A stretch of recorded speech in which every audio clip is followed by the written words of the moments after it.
file into the webinar, and we are live. Okay, I see an email from James Holman saying he's having trouble getting into the meeting. So, okay, I'll send that. All right. Hi, everybody. Looks like our great big gang is all here. So thank you for joining us for the next Campus Community Advisory Committee meeting. And today we are focusing, as you can see from the agenda, on particular testing strategies and on the use of a digital app that would support contact tracing and tracking sorts of questions. So we are being asked for recommendations on this by noon on Friday, to recommendations to the Chancellor and the Provost.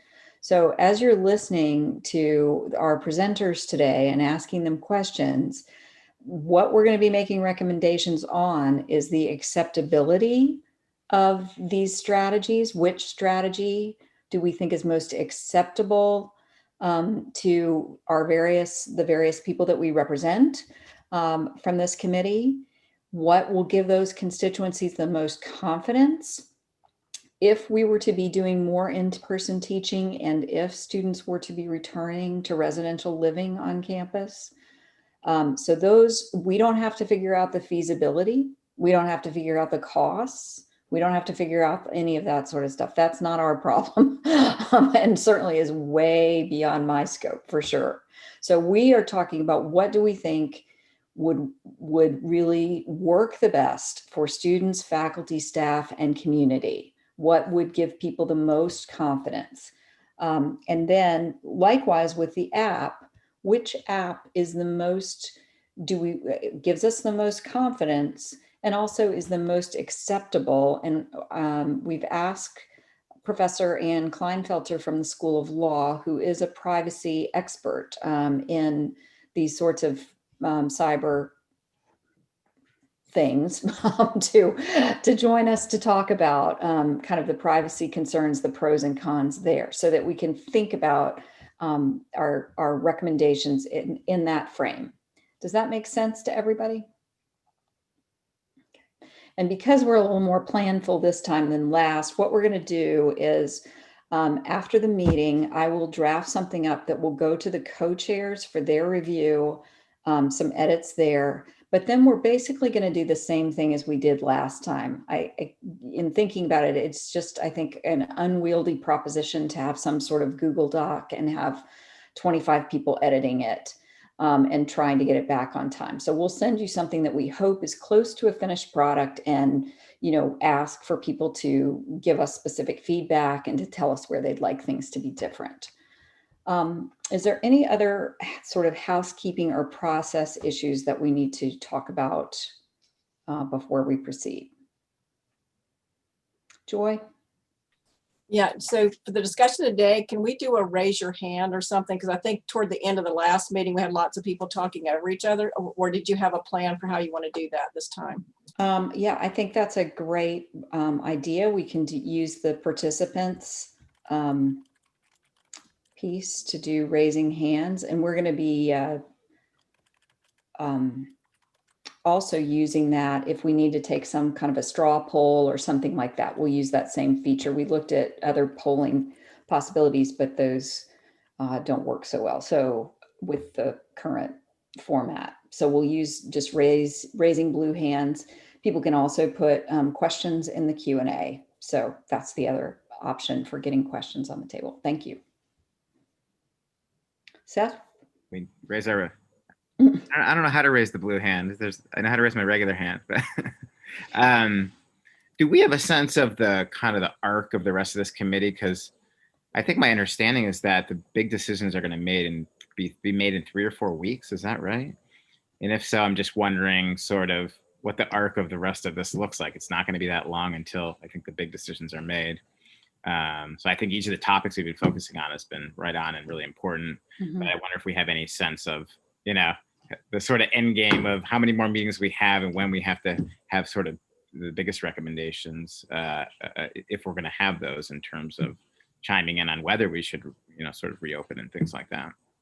Well, so next week, I'm just looking at my kind of tentative calendar that the provost gave us. He did give us a sort of but we've changed it. We change it around a little bit, kind of based on what happens in each meeting and the questions that are coming up. So that's why we haven't sent it out more generally.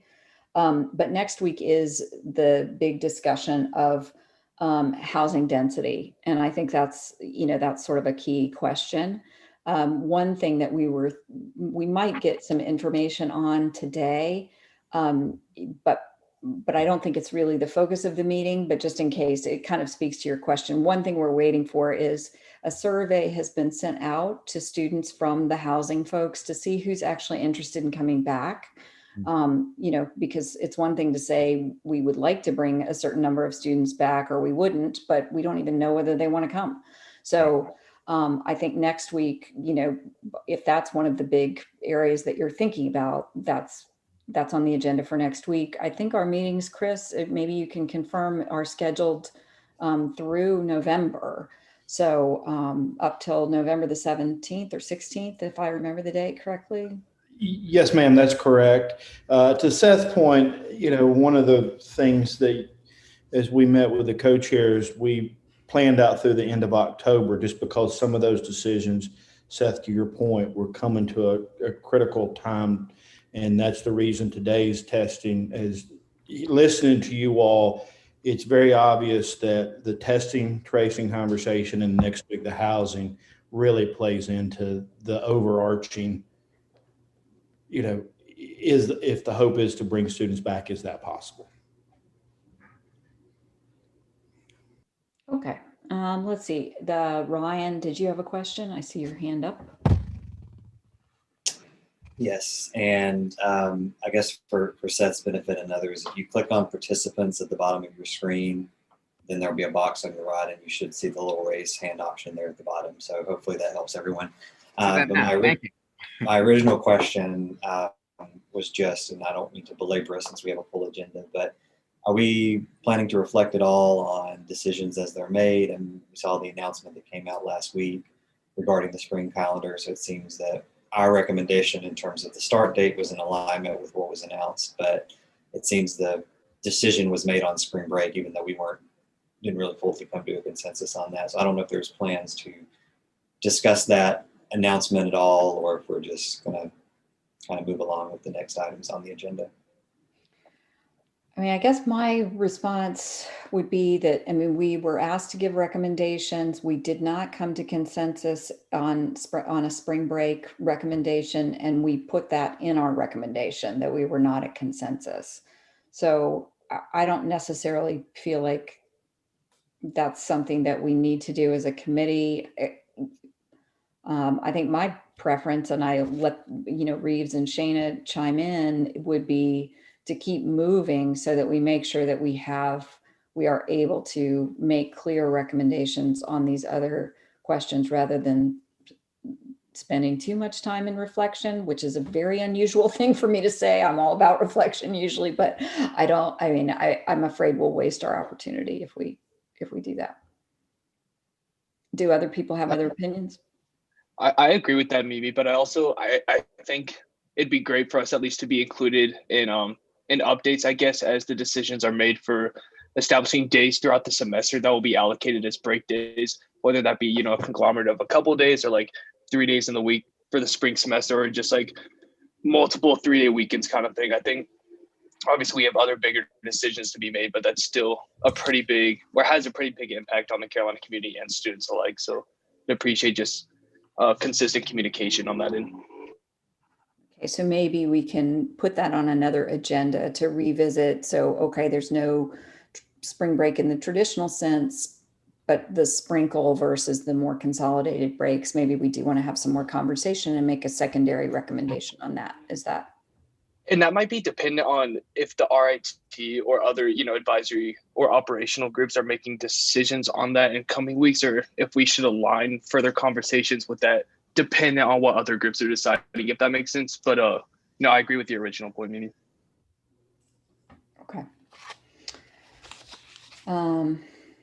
Okay, I think what I'm going to do, there are some Q&A things coming in from our wider audience, I suppose we would call it. However, I can try and answer some of those while Dr. Let me make sure I get your last name right. Barzan is presenting, and we can maybe get going on that. So this is a discussion of testing coming out of the work group on testing and tracing, which has been led by Dr. Amir Barzan, and he is going to share that information with us, and we'll have an opportunity to ask him questions and have some discussion around that. Thank you, Mimi. Hi, everyone.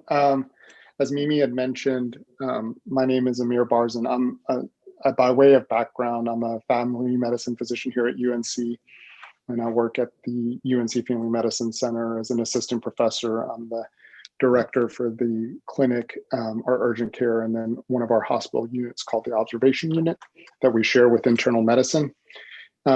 At the very beginning of the pandemic, I helped with one of my infectious disease counterparts, our response in terms of how we would do testing. And so if any of you have visited the Respiratory Diagnostic Center, hopefully you had a good experience in seeing what that was like, but that is one of the areas that David Wall and I helped establish and set up. So thinking about our group, which is a pretty diverse group in terms of backgrounds and content expertise, was asked to devise kind of some recommendations in terms of thoughts of what it would mean if we were to bring students back to campus. What would be the best way to do if we thought that it was important to do so, would be doing surveillance testing potentially, and then also what type of parameters would that look like. So if it's okay with everyone, I'm gonna kind of walk through that a little bit, and I'm happy to answer questions. I think I'm supposed to be slated for 30 minutes, and I'm watching the clock here. I probably will talk for about only 10 to 12 minutes and then wanted to leave plenty of time for questions and answers. So if that's okay with you, I'm seeing a head nod by Mimi, so I'll take that as a consensus yes. That'll be my target that I'm going to shoot for. So just in terms of what our group was working through and kind of thinking about, was a lot of fact finding and learning and experiences that we have seen from other campuses. And then also just kind of best practices that we've seen disseminated both in literature, and then also as we have colleagues at other places, what seems to be sticking well in terms of getting good information on how other campuses have handled this. So this array, as you have seen, as you probably have looked at, is very, very, very wide. Some campuses doing no testing, some campuses doing a lot of testing, some campuses doing shelter in place orders, some doing send your students home or do all virtual. So it's been a very, very big mix. I think what we have seen as we've gone through this is that there's been a difference in the way that the campuses have approached it, but some things kind of came to surface. One that I'll spend the beginning talking about is we did think that, like what you had mentioned in your general thoughts and recommendations as a committee, is that having some sort of testing prior to arrival was a general recommendation that we thought was important. Of course, in all of this that we're talking about, nothing has been finalized, but is part of a recommendation that we think is helpful in thinking about how we can bring students back on campus appropriately. So thinking about our community at hand, we did think that some kind of and what we could call entry testing would be helpful. So knowing that we're starting off at a level base of where students would be coming into a campus. And when I say campus, I don't just mean the students that are living in the dorms, but I'm talking about our wider community as well. We want to make sure that we're doing the best thing that we can to protect our business partners, to make sure that they're feeling comfortable and having UNC students in the community, and then also our friends and neighbors in the Carrboro, Chapel Hill, Durham area. So we were thinking that that would be a very helpful point. That can look different across the board, depending on where you are in the state of North Carolina and access to testing and what's available. So we did talk about how we would hopefully try to devise a plan, if we were to do so, of where if there was a medical hardship, for example, or financial hardship, we could work on trying to associate ways to make sure that students had access for reentry testing. So that was one point that I wanted to bring up. When we had thought about what other campuses had done, it's been a mixed bag, from anywhere from saliva-based testing to mid-turbinate, so not the swab that goes all the way back to your nose. That's called a nasopharyngeal swab. That's the swab that we do that is usually the preferable route for diagnostics, but you can potentially use what's called a mid-turbinate swab, which is just imagine a Q-tip kind of going in your nose and you circle it. It doesn't go back far, but just goes to the point of where you kind of insert it past your nostril and you swirl around. We did not think that the nasopharyngeal swab, which is the one that goes all the way back, would be a good testing method to be done if we were to do something on a consistent basis. So that really left the two big kind of cohorts in terms of thinking about potential options, which is saliva-based and then mid-turbinate based. There's pros and cons to both. And one of the things that we were very kind of understanding about is even in the past 3 or 4 months, there's been dramatic growth in testing and what testing is available. So our aim was to say, if we thought that surveillance testing was important, that we would potentially have an idea that we could start with one type of testing, but potentially morph into other types of testing based off of what becomes available, what's readily accessible, what's affordable, and then what's easy for everybody to use. So while we may say that a PCR-based test, which is kind of the gold standard right now in terms of diagnostics, if we get into the point where a large-scale antigen test is available, which may have a lower sensitivity and specificity, but is at a fraction of the cost, and ease is that it could be run in 15 minutes with someone waiting there, there's a lot of benefit to that. And so we approached it from the understanding that we have a bigger picture that we're trying to fit into. So it brings back the initial question of surveillance. And I think that one of the things that you as a group and a committee put together was this general recommendation that you felt that it was important to have some level of surveillance testing or regular consistent testing for students, faculty, and staff. Our group was composed of members that also had representation to voice their thoughts on what that could look like for staff as well. And part of our group, when we were thinking about this, is we did tend to agree in thinking that some level of surveillance testing would be helpful. Of course, frequency, cadence, and type of test is variable upon the things that we talked about beforehand. And so we would want to kind of view this as a global landscape when we're making recommendations, that we would want our undergraduate community to be involved. Other campuses, not saying that our campus is unique, but when we've learned from other campuses, generally the graduate student population doesn't have large spikes and peaks in terms of number of cases. But we would want to make things accessible for both frontline staff workers and then also our students that are part of our undergraduate community. So those were general thoughts that surfaced that our group felt pretty comfortable in saying that we felt like that was a good way to start the process. You guys are going to be talking in a few minutes later on about the importance of IT and what that looks like.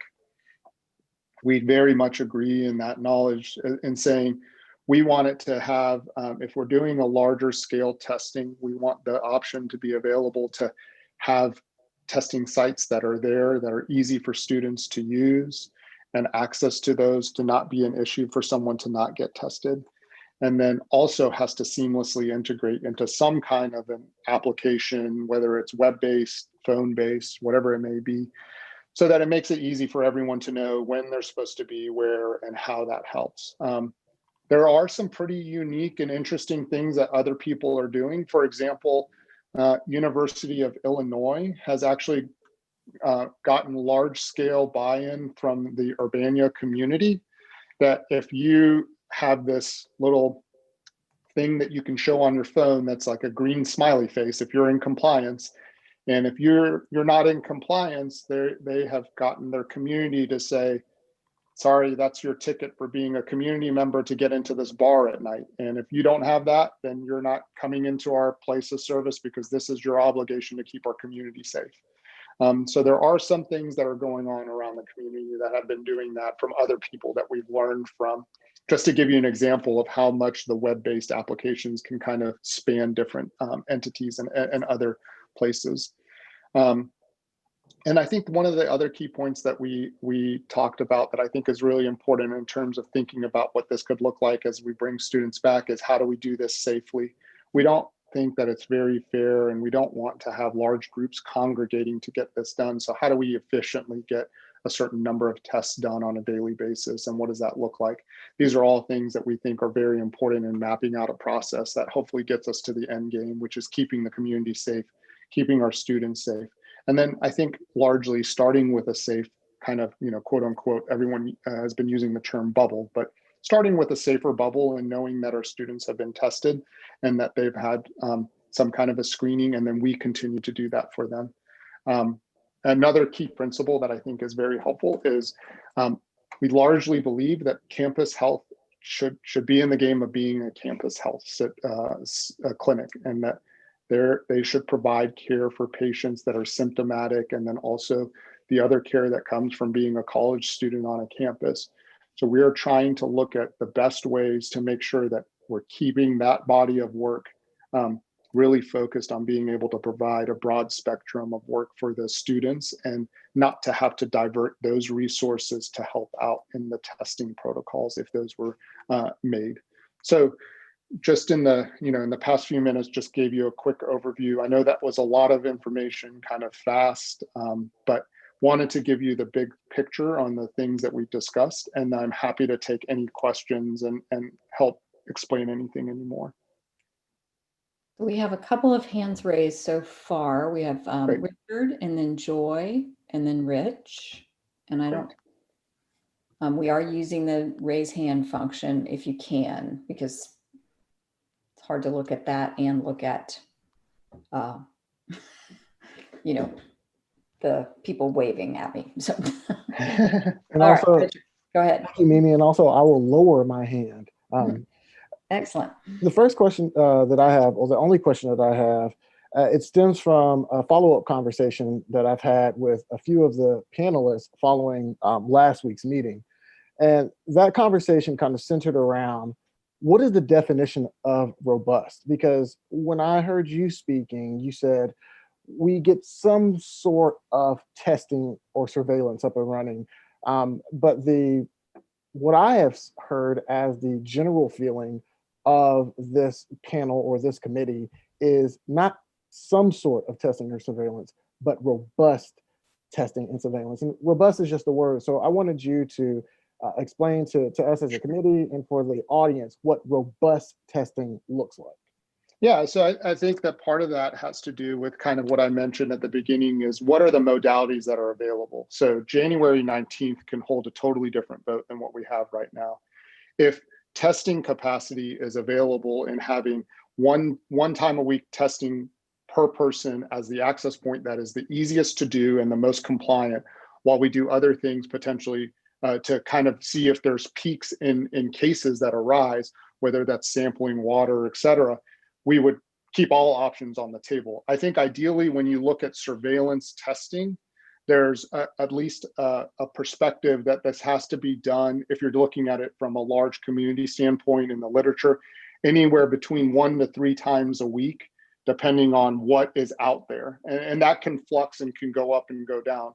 Some of the partners that we've spoken to in the community, at other campuses have said, we use a dynamic epidemiologic model. So if we start seeing cases that go up, we may say that, Craig Dorm needs to have more tests this week, or that if they see a volume that's going down in a certain population, that's maybe they can peel down. So I think we're trying to process what that means on a regular basis. I don't think that we would walk away saying that you do it at the beginning of the semester and you kind of wash your hands and you walk away. It would have to be something that I think we would feel more comfortable with from a recommendation standpoint. Of course, that takes standing things up and then also adapting as you go. Thank you. Mhm. Next I'll- up is Joy. Yeah. I'll take my hand down.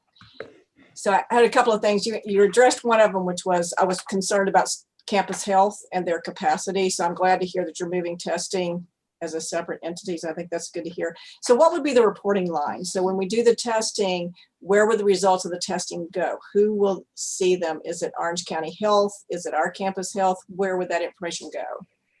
Yeah, that's a good question. So that's one of the things that we want to try to do is integrate as best as we can the information technology. So for example, a positive test result probably has 2 or 3 steps that come with it. So if they're a campus that's living on, if they're a student that's living on campus, that's really important if we need to move into an isolation or quarantine situation, right?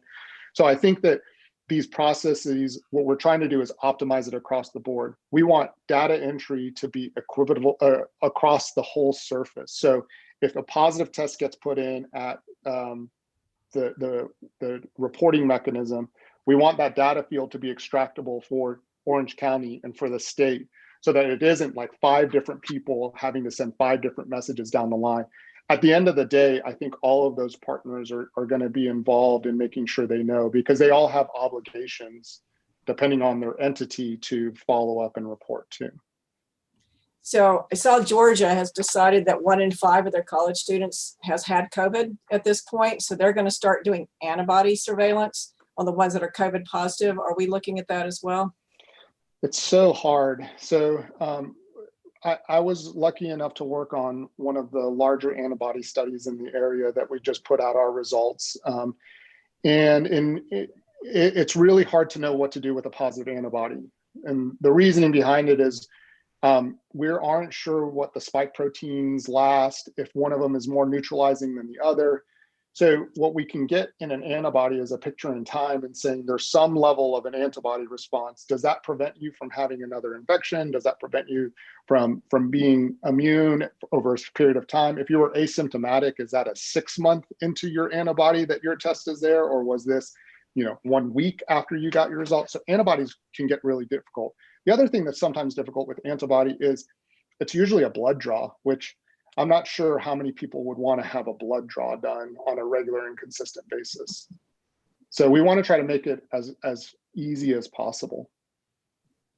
And just my last question has to do with selection. So for the surveillance, are you thinking the whole population gets tested again? Are you doing random generating of PIDs so that we have a random number of students? How would this selection for the surveillance go? And that's it. Yeah, I believe that we think that it could be beneficial to have the whole population involved in the process. And when I say population, I do think that part of our recommendation strategy is that the community. So it's not just who's living on campus, it's everyone that's involved. And so we do like the idea of keeping it broad.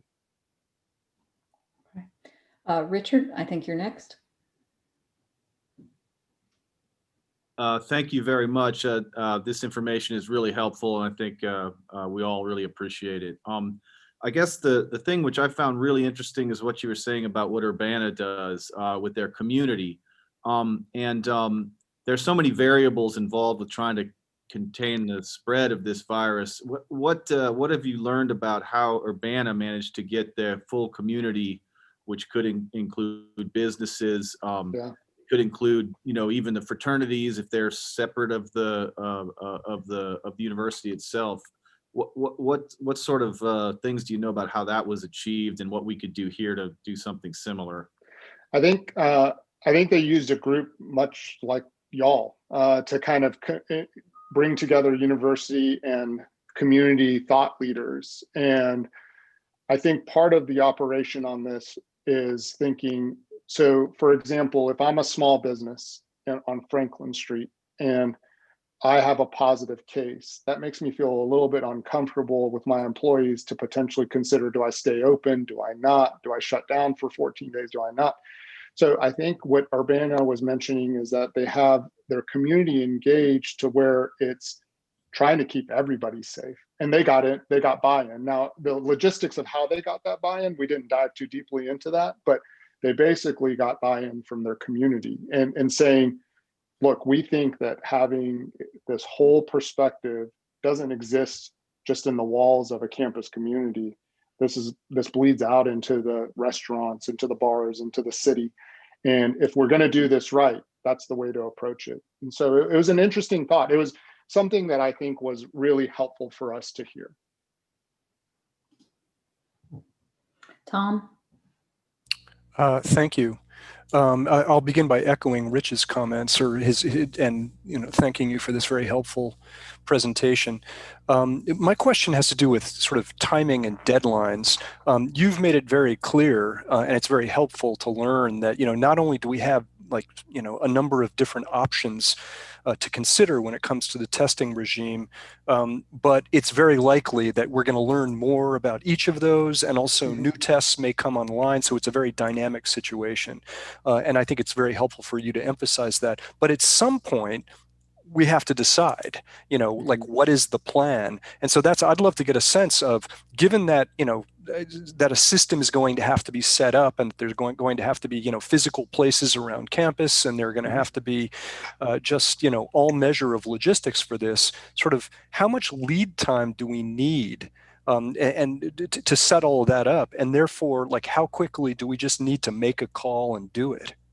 Yeah, that's a great question. So when we've talked to other people, there's been anywhere, some people have been able to set up a CLIA University of Illinois said that they set up a CLIA certified lab within 48 hours to get a certificate, which is pretty impressive. They worked off of existing infrastructure.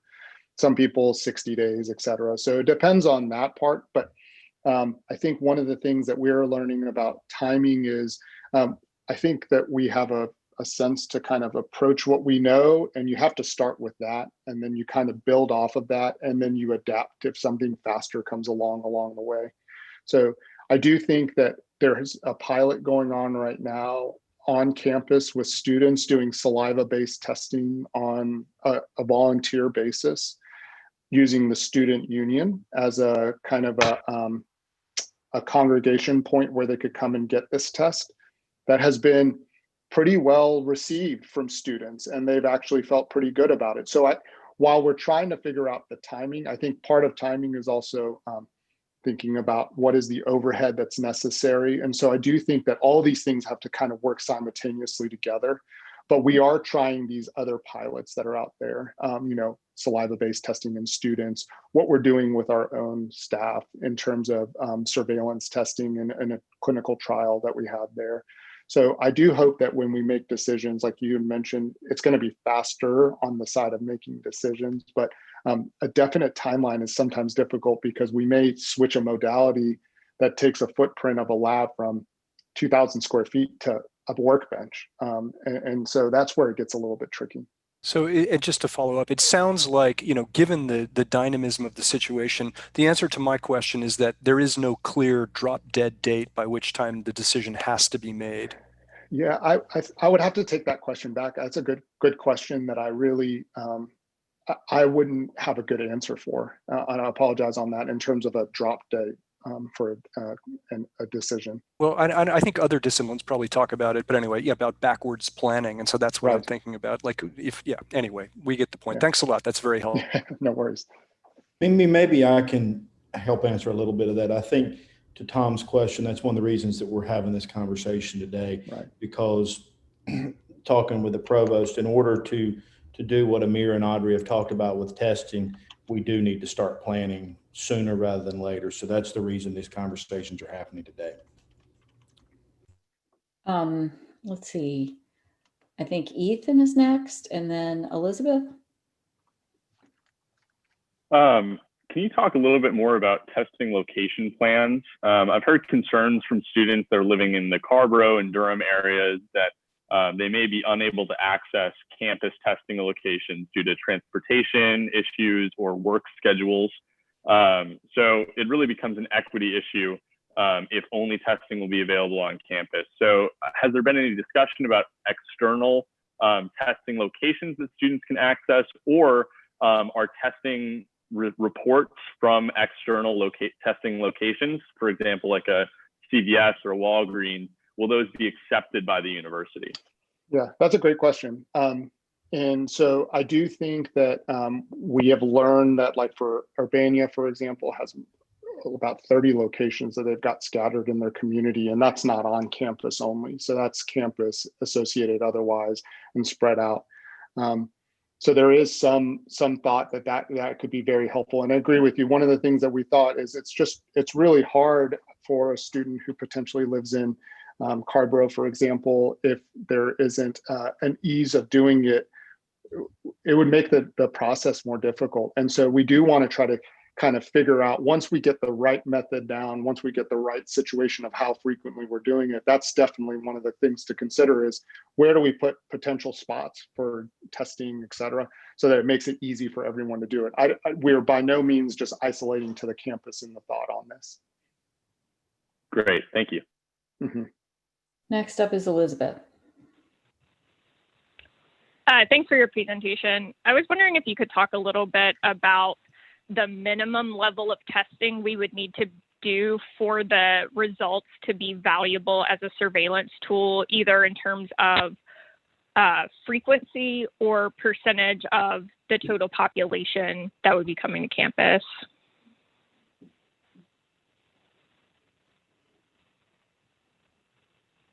You're muted, I think, Amir. Oh, I'm so sorry. Elizabeth, are you a faculty member, a student, or a community member? I'm a staff member. I work in the compliance office.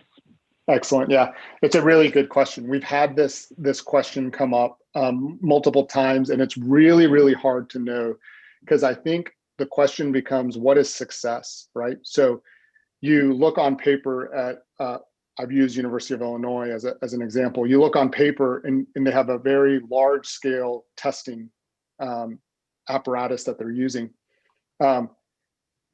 They have had over 1,000 positive tests. So is it that they're doing a good job, or is it that they're just now catching a lot of cases and they're getting them isolated really quickly? So that's where it becomes a question is what is a measure of success with surveillance? Is it that we want to limit the spread in the community to X%? There's really difficult literature on that. When you look at the CDC, they have come up with some general guidelines on what is considered a rate of positivity that kind of moves you from a lower risk, medium risk, moderate risk to high risk in terms of universities, campuses, and schools. And so we have put that forward as a reference to be able to use in this. So that's one thing that we're trying to consider is if we're doing a regular testing interval, knowing that this, with any test, it's kind of good for the time that you take it.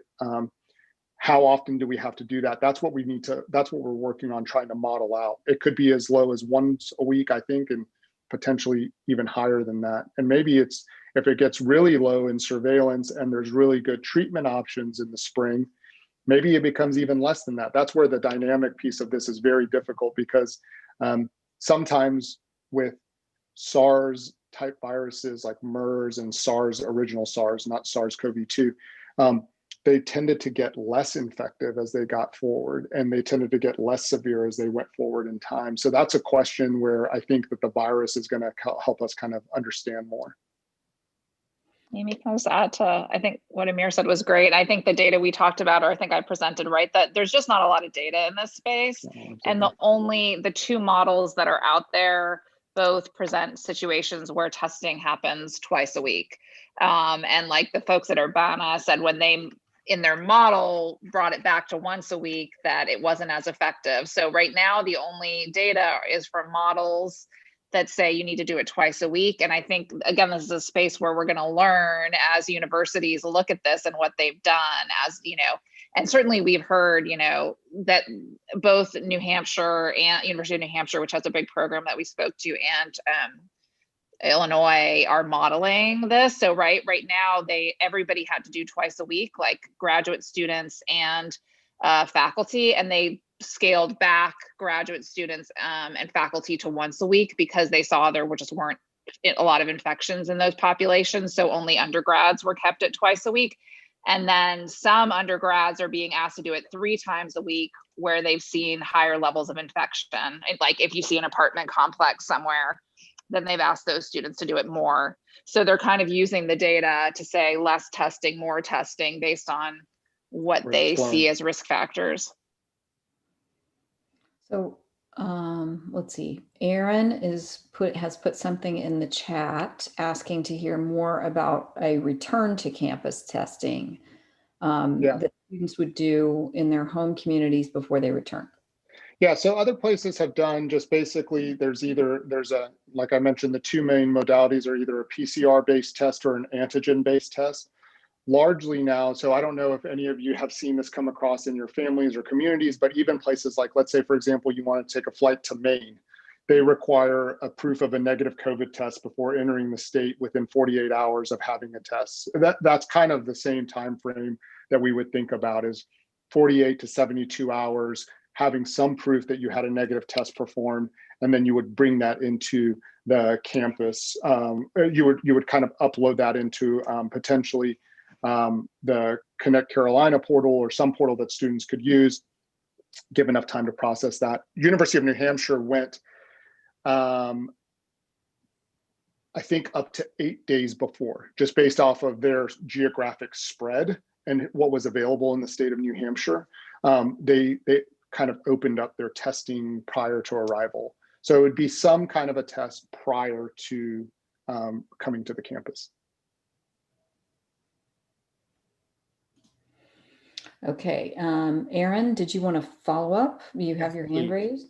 I'd heard some early resistance to that. How would a student find it in their home community? Right. But it seems like we require students to get vaccinated. There's a host of things you have to do before you come to campus. This doesn't feel like an abnormal hardship if local health departments are providing it. Are you thinking that you're going to mail them something and they're going to spit in it and send it back, or that they have to find this in their home community, get it done as a condition of return? I think the latter would be ideal to start with, because what we would want to do is leverage existing infrastructure. So the state has developed a really great kind of website that shows all the testing sites that are across the state that are reporting into them. So we would want to do that. We understand that some hardships do exist where you just may not have access to one. And what would we do in that situation is important. So I think a mailing option did come up as one potential option if there's a real hardship that you just cannot find a test. But we think that that's probably far and few between. And for that, we also talked about, if we can't do the mailing, do we need to offer the testing here? And then that student just needs to quarantine until they get the result back. So I think we need to nail down what it is, but it's definitely on the plan to think about how we offer it for students who can't access it where they are. Yeah. Ryan and then Rich. And Ethan, you took your hand down, right? Okay. That was sort of partially answered my question, but I think so just reframing that would be thinking about from an access perspective. It's not just, is there somewhere that they can get it? And that's going to vary considerably depending on the part of the state you're in, especially for our rural communities, but also cost. How do we ensure that a student that's having this done at home is not going to have to pay more than someone who's coming on campus and presumably access one of these free testing that we're doing. So if we're asking folks to do this on their own, I mean, to your point, Aaron, it's not a difficult task, but it is, making sure that we're giving sufficient guidance and that there is equity in that process from a cost perspective, and just taking in consideration the different levels of access that students may have. And that includes even transportation to a site to get a test. Right. I mean, there's so many different things that factor into that. Yeah, totally agree. Who's next? Rich and then Aaron Bockenheimer.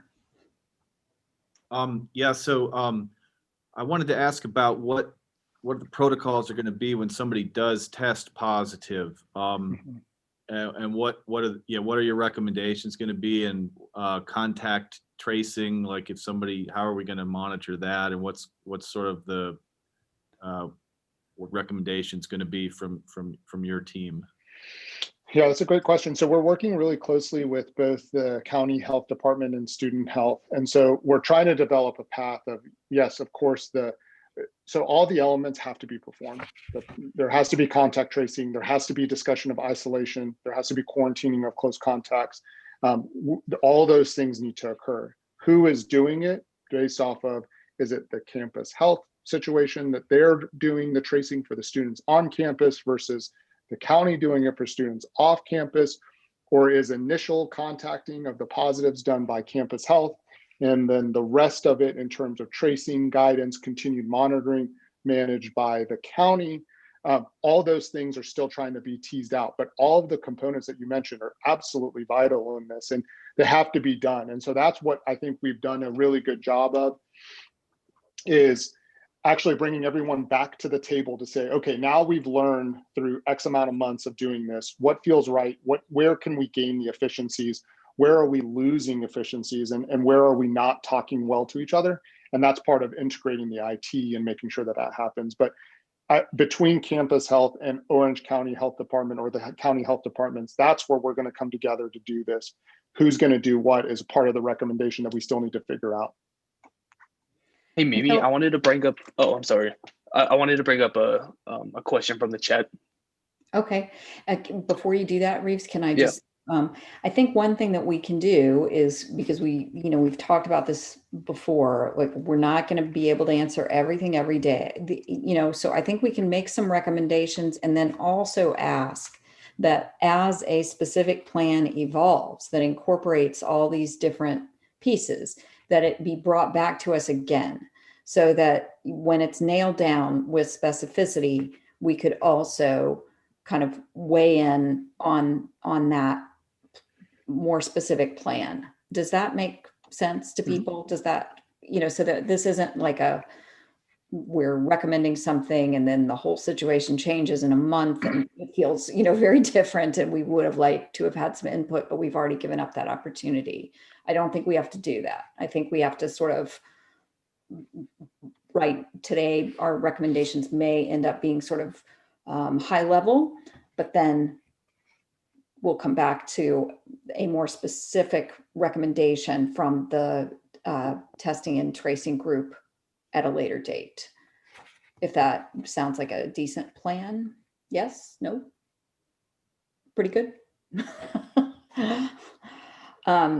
Reeves, have at it. Bring somebody else in. Yeah, absolutely. This question's from Ty Jackson Scott. How have the University of Illinois and other institutions managed technology compliance and ethical considerations of anonymity, and what strategies have we gleaned for positive testing? Yeah, that's a great question. So in terms of anonymity, in terms of electronics, there's no, from my understanding from these institutions that we've talked to, there's no tracker on any of this. And it's not following their activity throughout. This isn't something that if you've got your phone on you, it pings you after you have been in contact with someone who's tested positive. It's not that type of a technology. Basically, from what we've understood from others, it's a technology that's diverted only to the person. So you have the ability to see your test results. You have the ability to know when you need to get a test. You have the ability to know what testing sites are open. You have this access card on your phone that shows that you're compliant or non-compliant. So from that standpoint, that's basically where a lot of people have gone.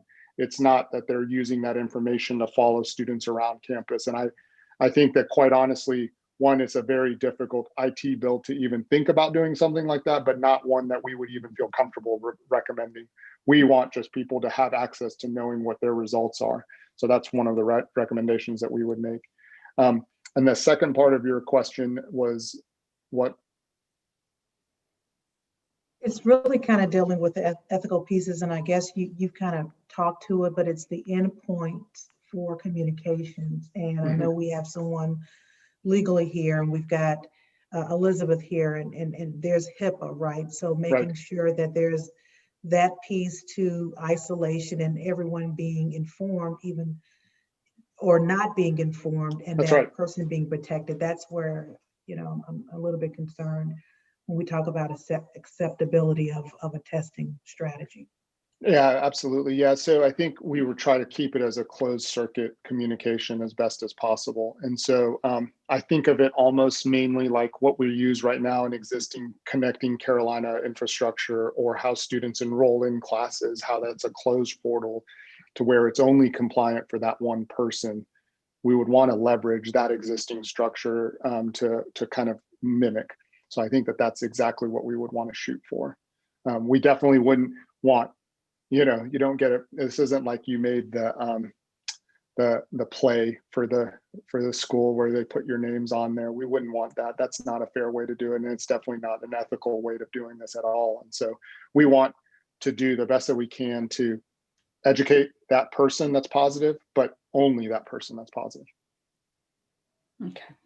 So I think that's a great segue over to our next group. So I'm going to turn it over to Shayna to facilitate. And I don't know whether it's Mike. Yeah, I'll take the first swing at it. Okay. So Shayna, should I just go or? Yep. Okay. So I'm Mike Barker. I'm the Vice Chancellor for Information Technology and Chief Information Officer. Rick Wernoski is also here as well. He's been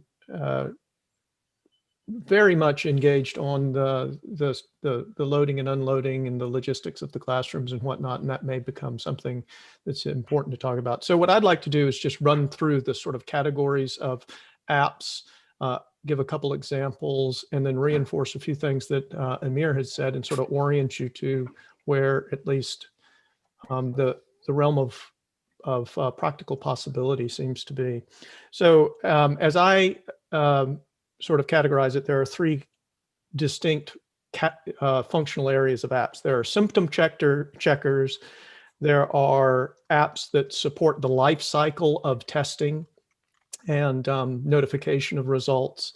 And then third, there's contact tracing, which is the kind of exposure notification apps that Amir was actually just commenting on unfavorably, which I'll talk a little bit about some of the technical issues there. It's pretty straightforward when you go from there. Symptom checking is basically a checklist. There are a number of ways that you can present that. There are a variety of apps that are available. There's one from, I just had it up. There's one that's been getting press from some Times UK or something like that fairly recently. The public safety app that's founded on AppArmor has capability that this could be done as well, that we have ready to hand. It's not a real complicated matter. It's essentially you check boxes as to whether you have symptoms. They can be more or less robust as to how articulated the symptoms are. And they basically, if you check something, that it gives you a warning or a notice of what to go do at that point. It would be possible for such an app to just be resident on a device. I think it's best with all of these modalities for us to plan on a web-based delivery so that people who might not have a particular, a smartphone have an alternate way of going about it as well. That's pretty standard. And so one approach to it is just that, as Amir says, it advises the person who submits the information, and we actually don't hold that information centrally in any way. So there's no transmission of information back and forth. It's advisory for the person. The value of the symptom checker is for other folks to evaluate on whichever version of that somebody might be interested in. What Amir was talking about mostly has to do with what I call the COVID, the life cycle, the COVID testing life cycle. And this is the idea of an app or a app plus mobile friendly website where somebody, registers themselves in the testing process, whether via the app or at the site itself. And once they administer the test, that test is associated with that person. And so when the result comes back, they get a notice via the app and or mobile website what the result is. They get perhaps a push notification of what that result is. And, if anything to do, then things to do. Some versions of these apps, Google, for instance, has one that we have some interest in. But I also think it is a realistic, it's entirely likely that this is straightforward enough that we would build so that it's most straightforward to integrate with our data sources that we would be collecting and relying on here, because we have to, as Amir alluded to, we want this to be closed loop within the data sources and the data management platforms that we have. But the idea is that app could then also be used for somebody to schedule a follow-up or manage the workflow of people coming into the testing centers in reasonable ways. So that's the basic gist of these apps. Now, obviously, those apps, IBM also has one. There are a number of these that are available. I'm not sure that the level of complexity is such that we would want to go out or need to procure, but there is communication back and forth between whoever it is that has the app or mobile device, or they use the website, so that the alerts can be given and that there's an appropriate data management for the testing lifecycle when somebody comes and does their test and the result comes in. Things to note that are important there is it is necessary to know the identities of people so that you can associate the test and the result with those people and get it to the right person.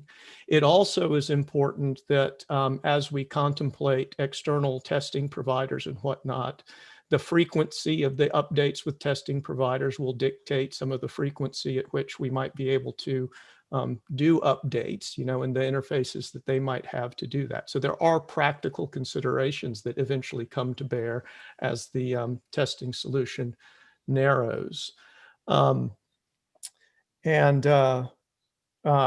Obviously, it should be obvious that the sensitivity of the information in the case where you're reporting to someone the results of their test is of the utmost concern. And so this has to be implemented with, secure communication channels and secure techniques, both on device and also in the, if there's a mobile app, via the mobile app. That's not that complicated to do in the end, but it is necessary, as I say, that the identities of people at some point and in some way be known. They likely would not be stored in that way very much, as opposed to knowing who it is, but the information would be associated one-to-one with devices or with people in various ways. So that's necessary. Moving into the contact tracing and testing, there are a couple different versions of this.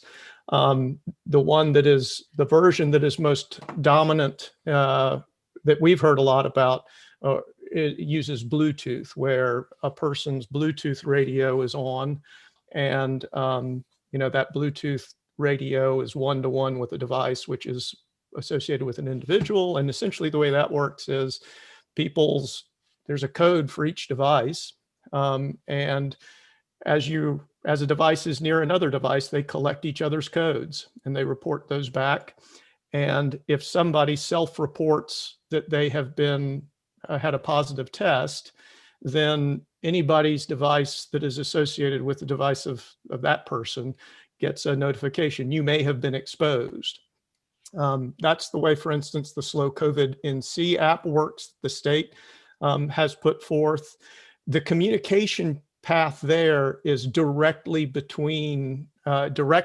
the device holder. So there's no knowing the identities of these people at all. It's only the endpoint device owner gets that alert. The state itself couldn't even report to us, for instance, if we gave them a list of names, or they couldn't even give us a list of names of everybody in Orange County or anything like that.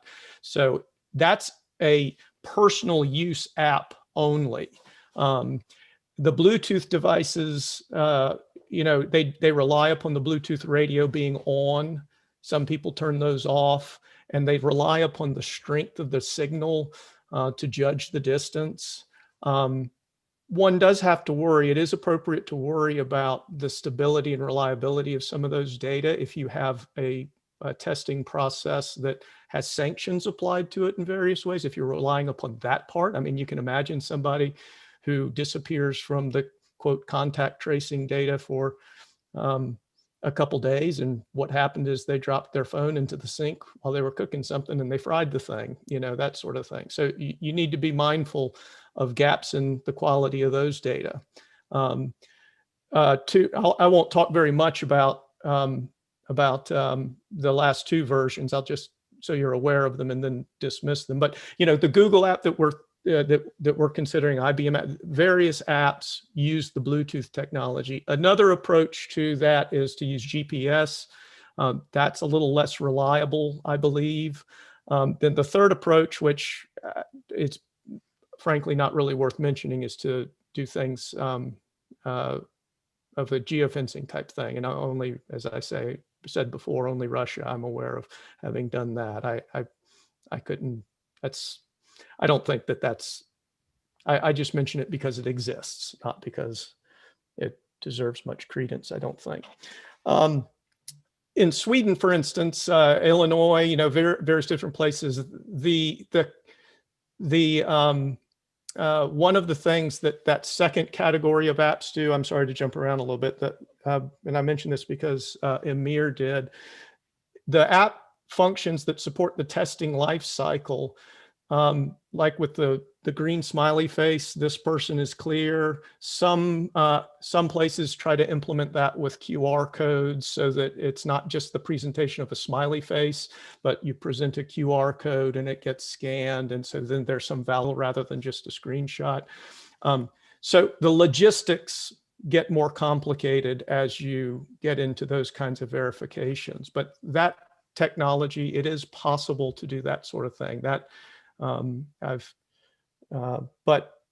but anyhow, that's the range of possibilities. You know, they assume, of course, that we have data systems that would, particularly in the last two census, if we're going to interweave the use of these apps into the testing process, like the testing lifecycle versions of apps, then we manage the data systems. That's, you know, we are already managing some of the integration points with the health units, health departments, and things like that. So it would be adding to that footprint.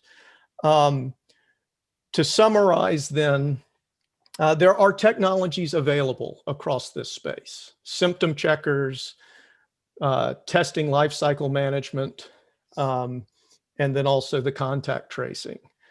I think that from the technical perspective, I'm dimmest, I suppose, on the contact tracer and exposure notification because of concerns about the sheer quality and reliability of those data, frankly. So I believe this is a technology guy rendering opinion, that if that is something that is wanted, one should think about it as additive, as sort of icing on the cake, maybe. But I think the data would be incomplete, and one would have to worry about it in some, using it in too strong a fashion at all, to tell you the truth. I think that would, so that worries me.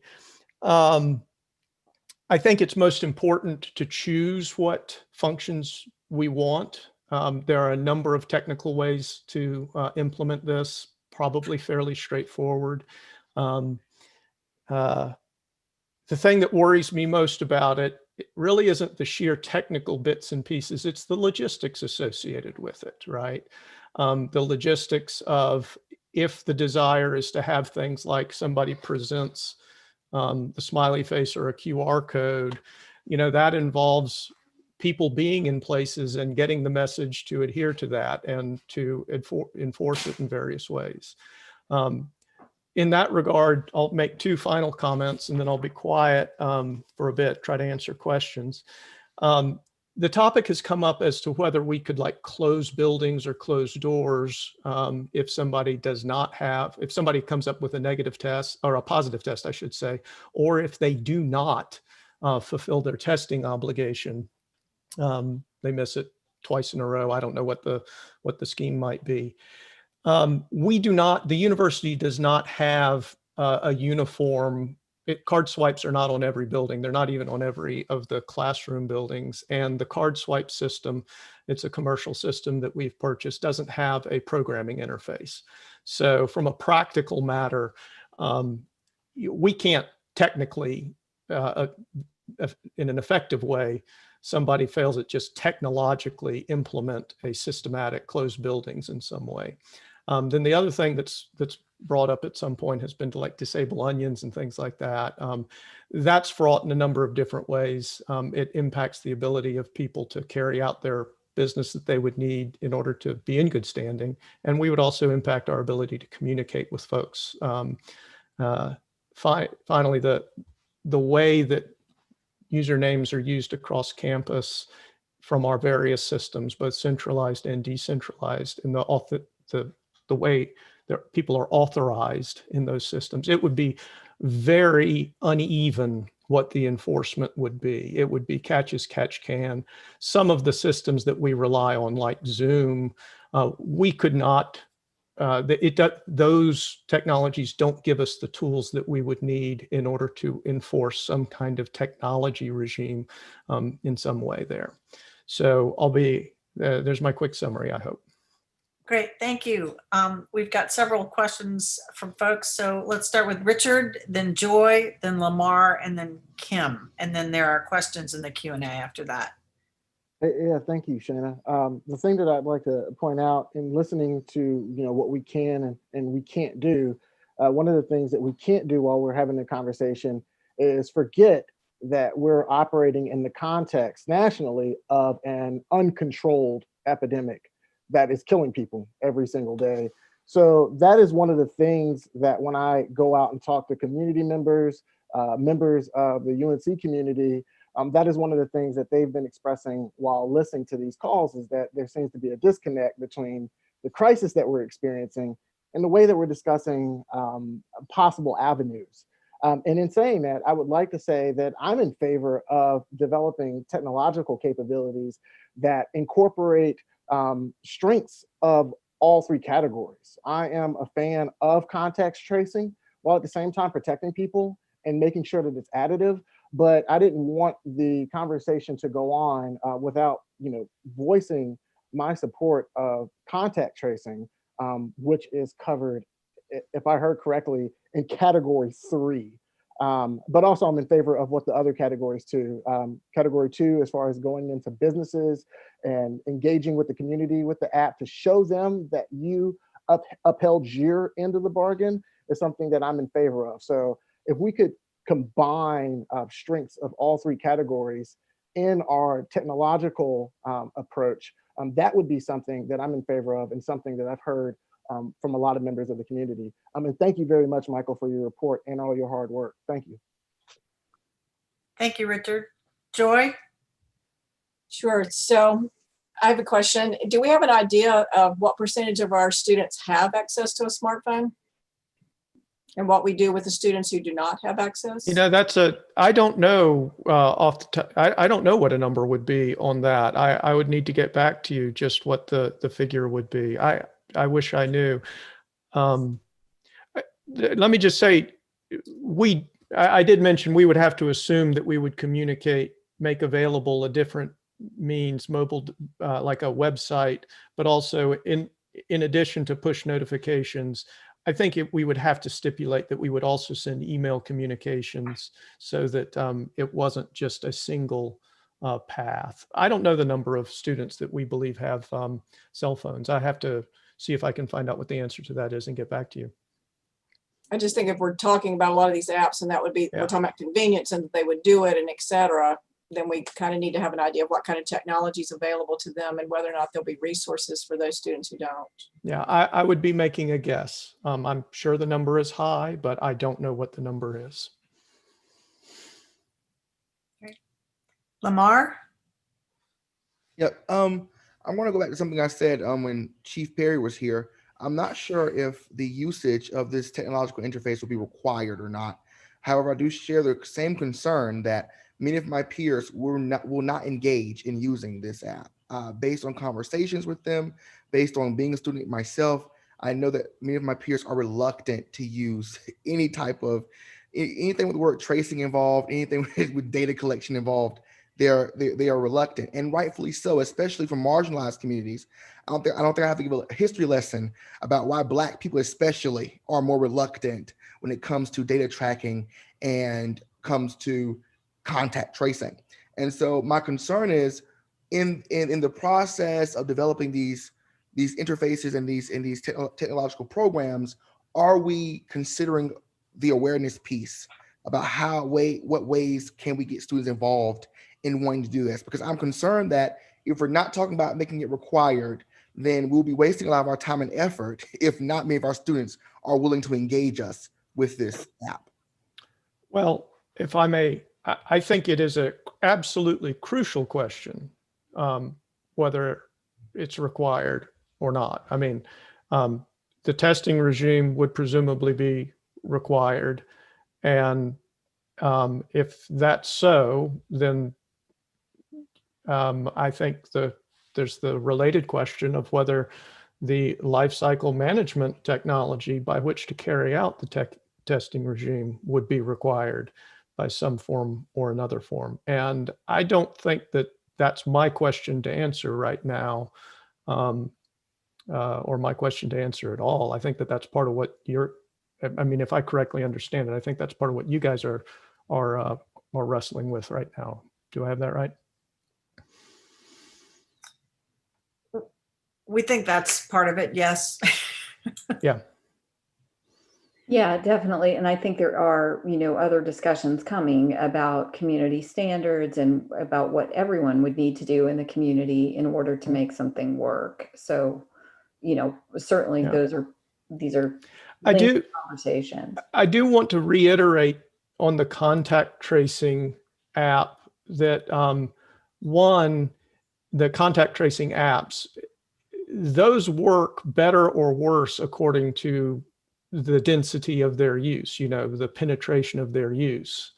And I think that those also are, even when they are used, the data sources are most subject to variance.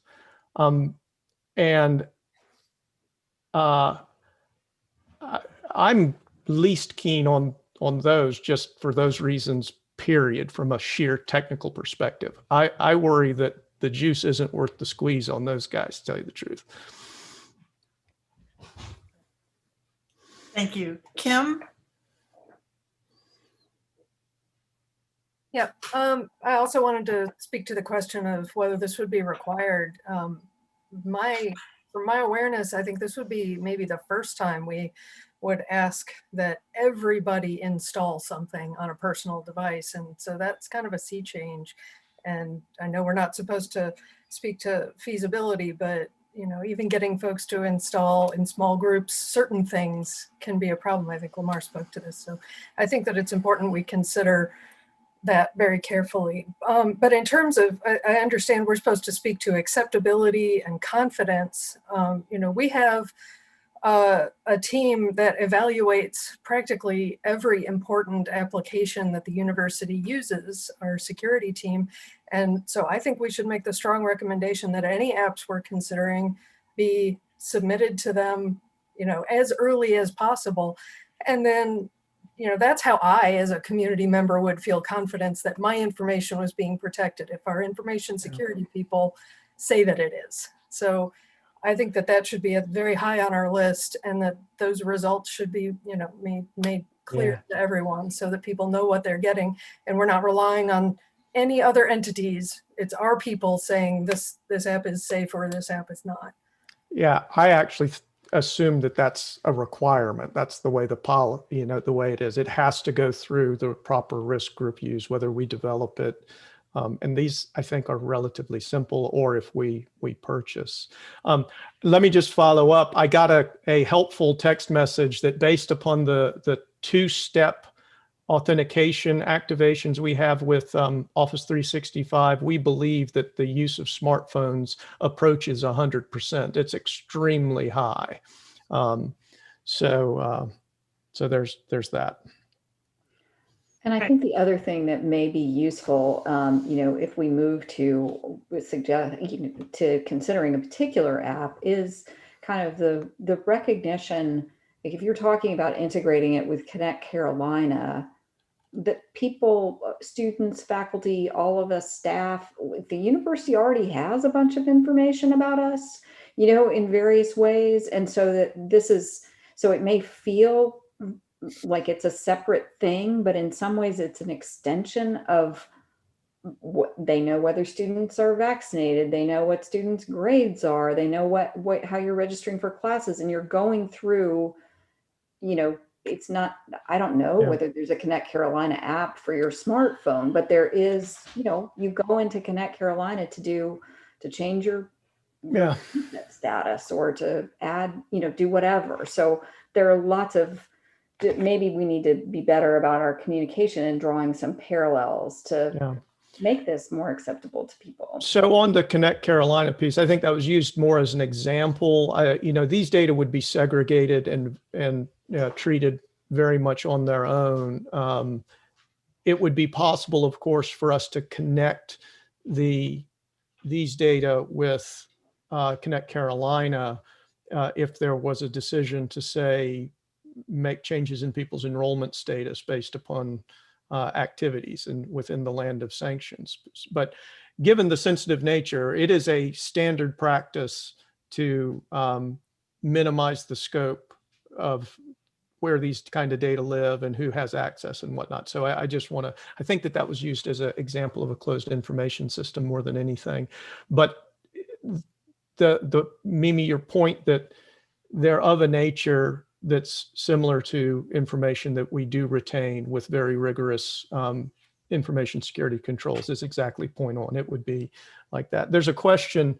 We already require all students to install an app to access Wi-Fi. I think that is actually to install, this is a technical subtlety, but I think that's to install a certificate that allows access.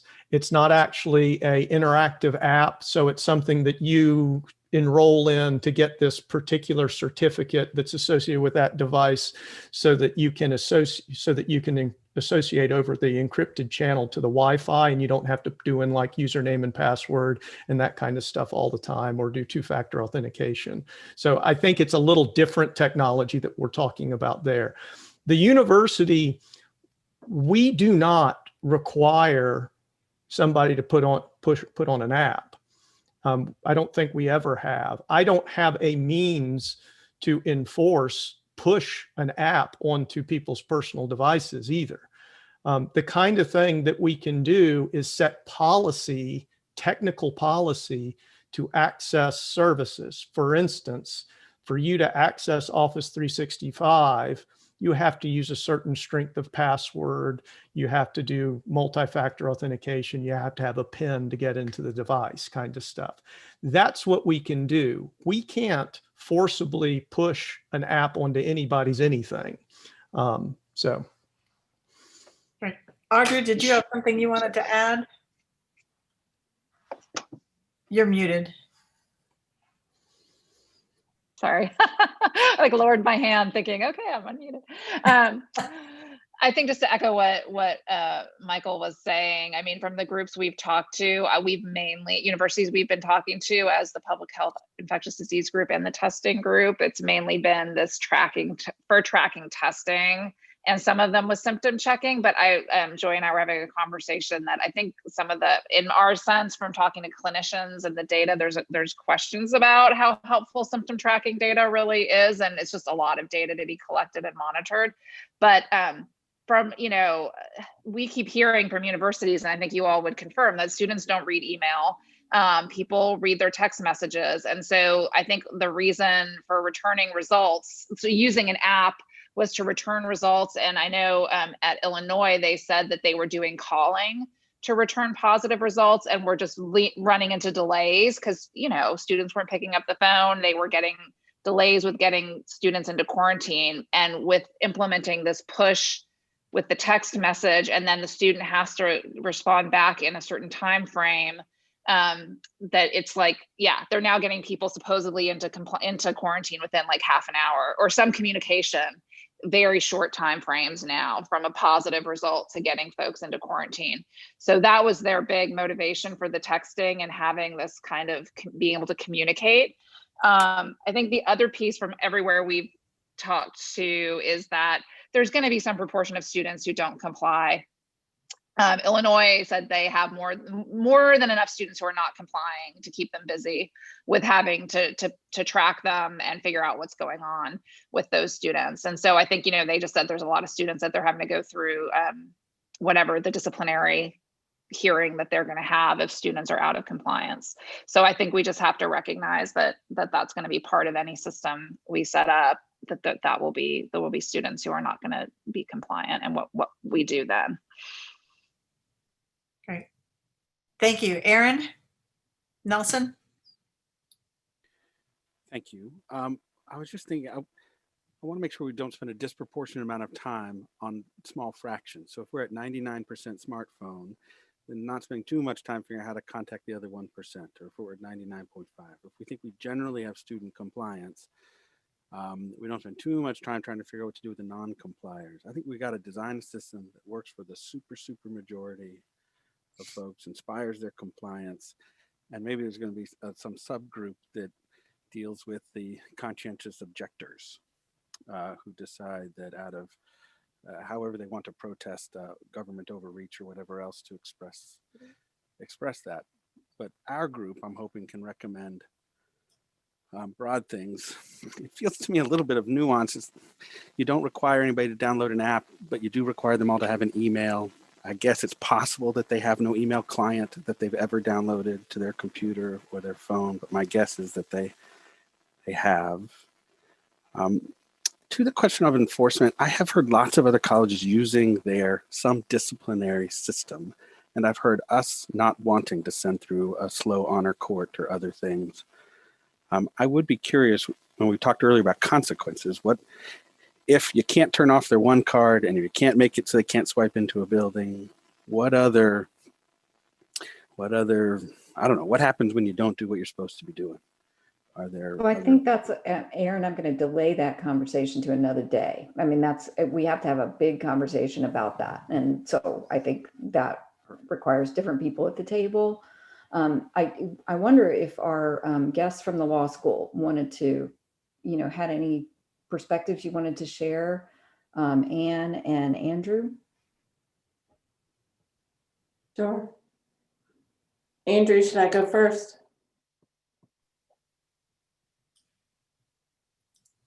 Well, I'll panel him and say yes. I'll jump in. It's interesting conversation, and super helpful to have this breakdown of the type of apps that might present privacy issues. Privacy law is not like the cleanest thing you've ever seen. It's very convoluted. So you've raised several points about HIPAA and ADA, there's FERPA, there's employee privacy law, which is a little less like statutory, but there are some mergers of law and policy that would be important to consider, and you are already leaning towards a lot of that. It sounds to me like the issues that I've been looking at are the real question of, I love this phrase, is the juice worth the squeeze? So I think that's really a concept that comes up in law too. Like, did you really need to burden this interest in order to reach this goal? Like, is it really necessary for you to do this? And could you have minimized those risks? So I have heard about, the Bluetooth technology being for the contact tracing. I think that's where you have the highest privacy risk. And anytime you actually collect data that you keep, you've got some risks. So the things that I would suggest you consider, if you've got that initial symptom questions, I think that Mikey said that does not necessarily collect data that becomes part of a database. It's just if this, then that. It's a recommendation that happens to the person, all happens on the device. That would be a choice that could be made so far as how those apps go. I mean, yes, Okay. that would be a possible way to go, that it would advise the person who has the app installed and nothing leaves that app or even is stored on that app, that device. That would be a choice. Well, if you choose that, then you are potentially focusing on behavioral modification and not data collection, which would tip towards privacy. Now, if you have telemedicine requires all kinds of authentication now, and if you can adapt that to this reporting of testing, I would think that draws on all these existing compliance with HIPAA data security standards. That would be a really good way to go. You're definitely communicating with the individual, and it seems to me like that is a place that we really need to the juice is worth the squeeze.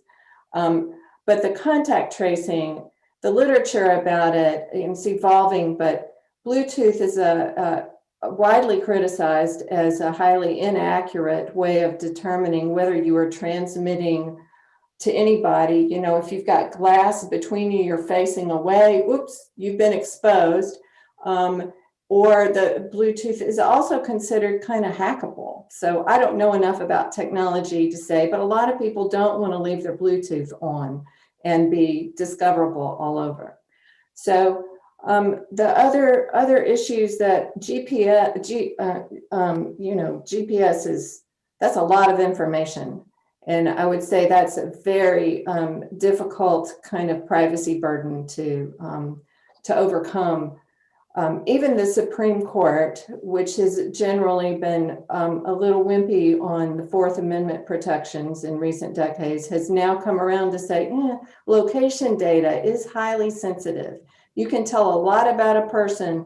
Who they're talking to is very sensitive information. It touches on religion, it touches on healthcare, it touches on all kinds of things that are sensitive. So I would recommend that you consider that heavily if that's really necessary to use something like that.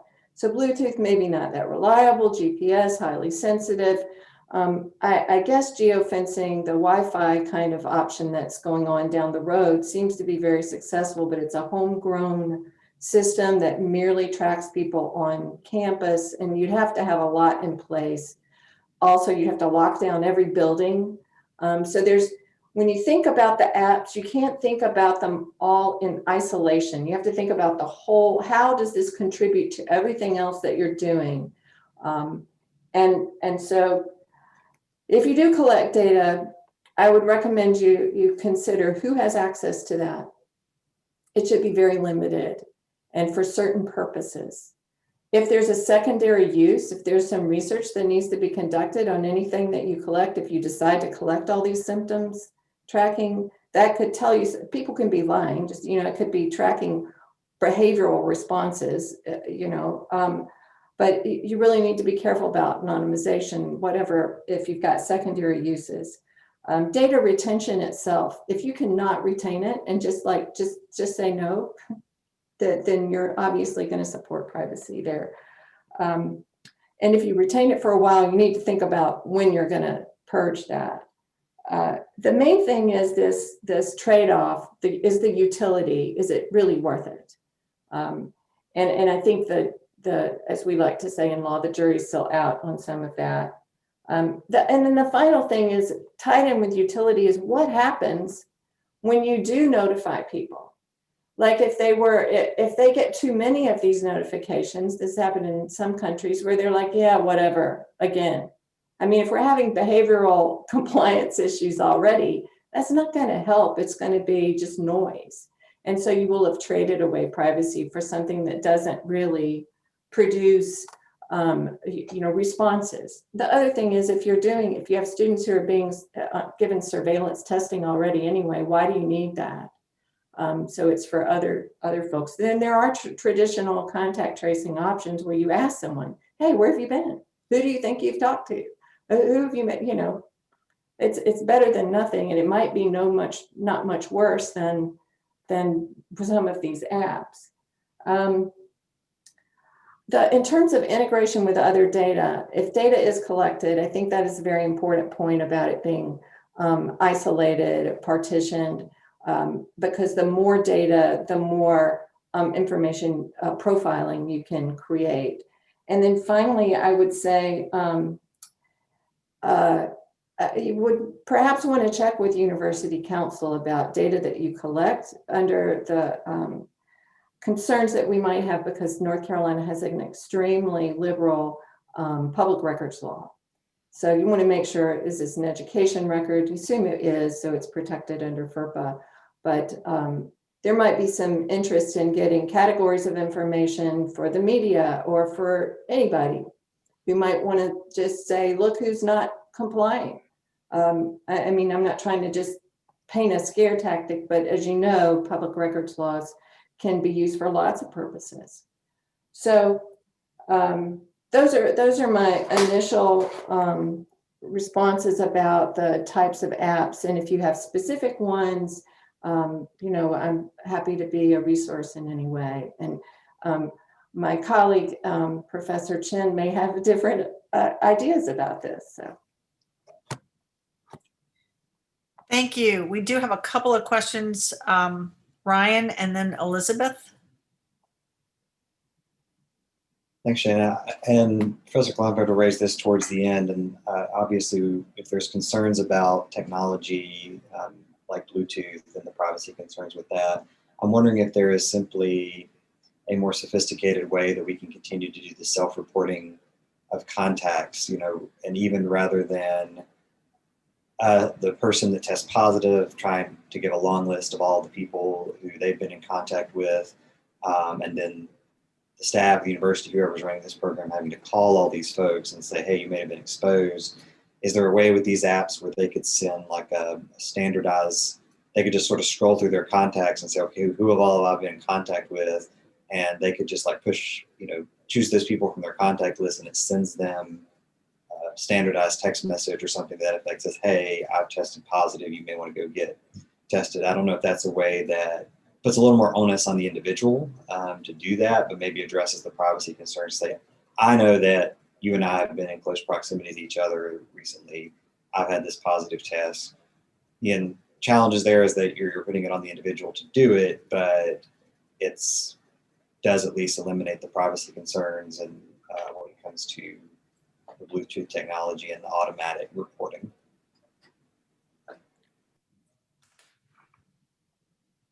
I'm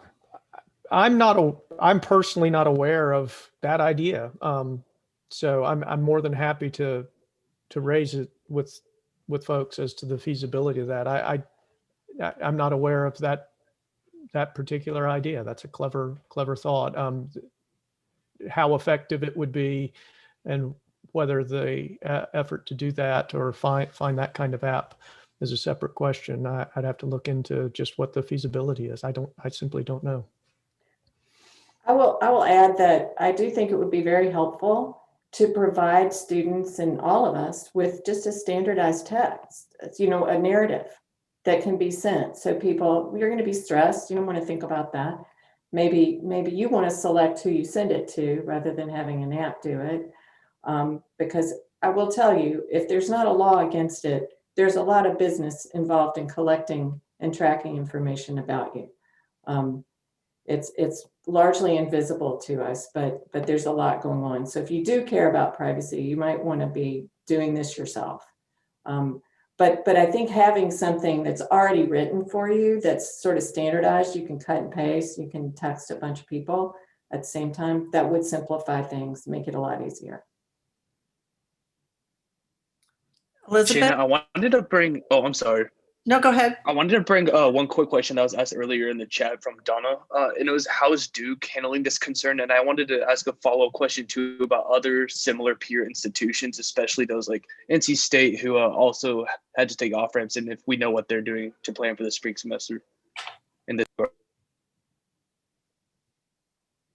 I don't know what NC State's plans may be with respect to an app. I'll reach out to their chief information officer and ask. I know that Duke is, it is correct that Duke is doing using an app along with a website that can be used, and they have a phone call-in solution as well for people as a means of access. And they are issuing like daily passes for building entry and exit and things like that, similar to the you get a QR code kind of idea. And so they are applying controls in that fashion that have sanctions associated with them. They're doing a symptom monitoring questionnaire as well. I have a UNC system CIO council meeting, I think it's Thursday morning.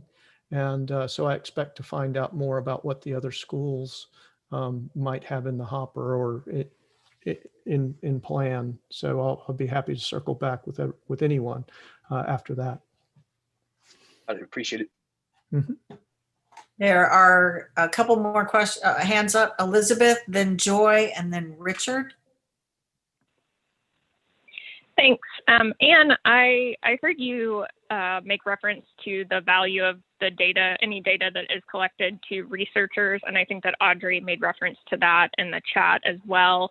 I mean, I'm certainly not understanding you all to be saying that this data would be given to researchers, but I was wondering if maybe some of the folks who have been talking about the apps could speak to whether, you know, there has been any discussion of how requests from researchers for this data would be handled. You know, I guess what I would hope to not see is something buried in the terms and conditions of any app that, you know, this data could be anonymized and made available to researchers without any additional notification or consent. I'm not aware of there having been discussion about any secondary use. That has not crossed my radar in any way, but I think that your point is that certainly merits it. Well, I'd be rendering opinions.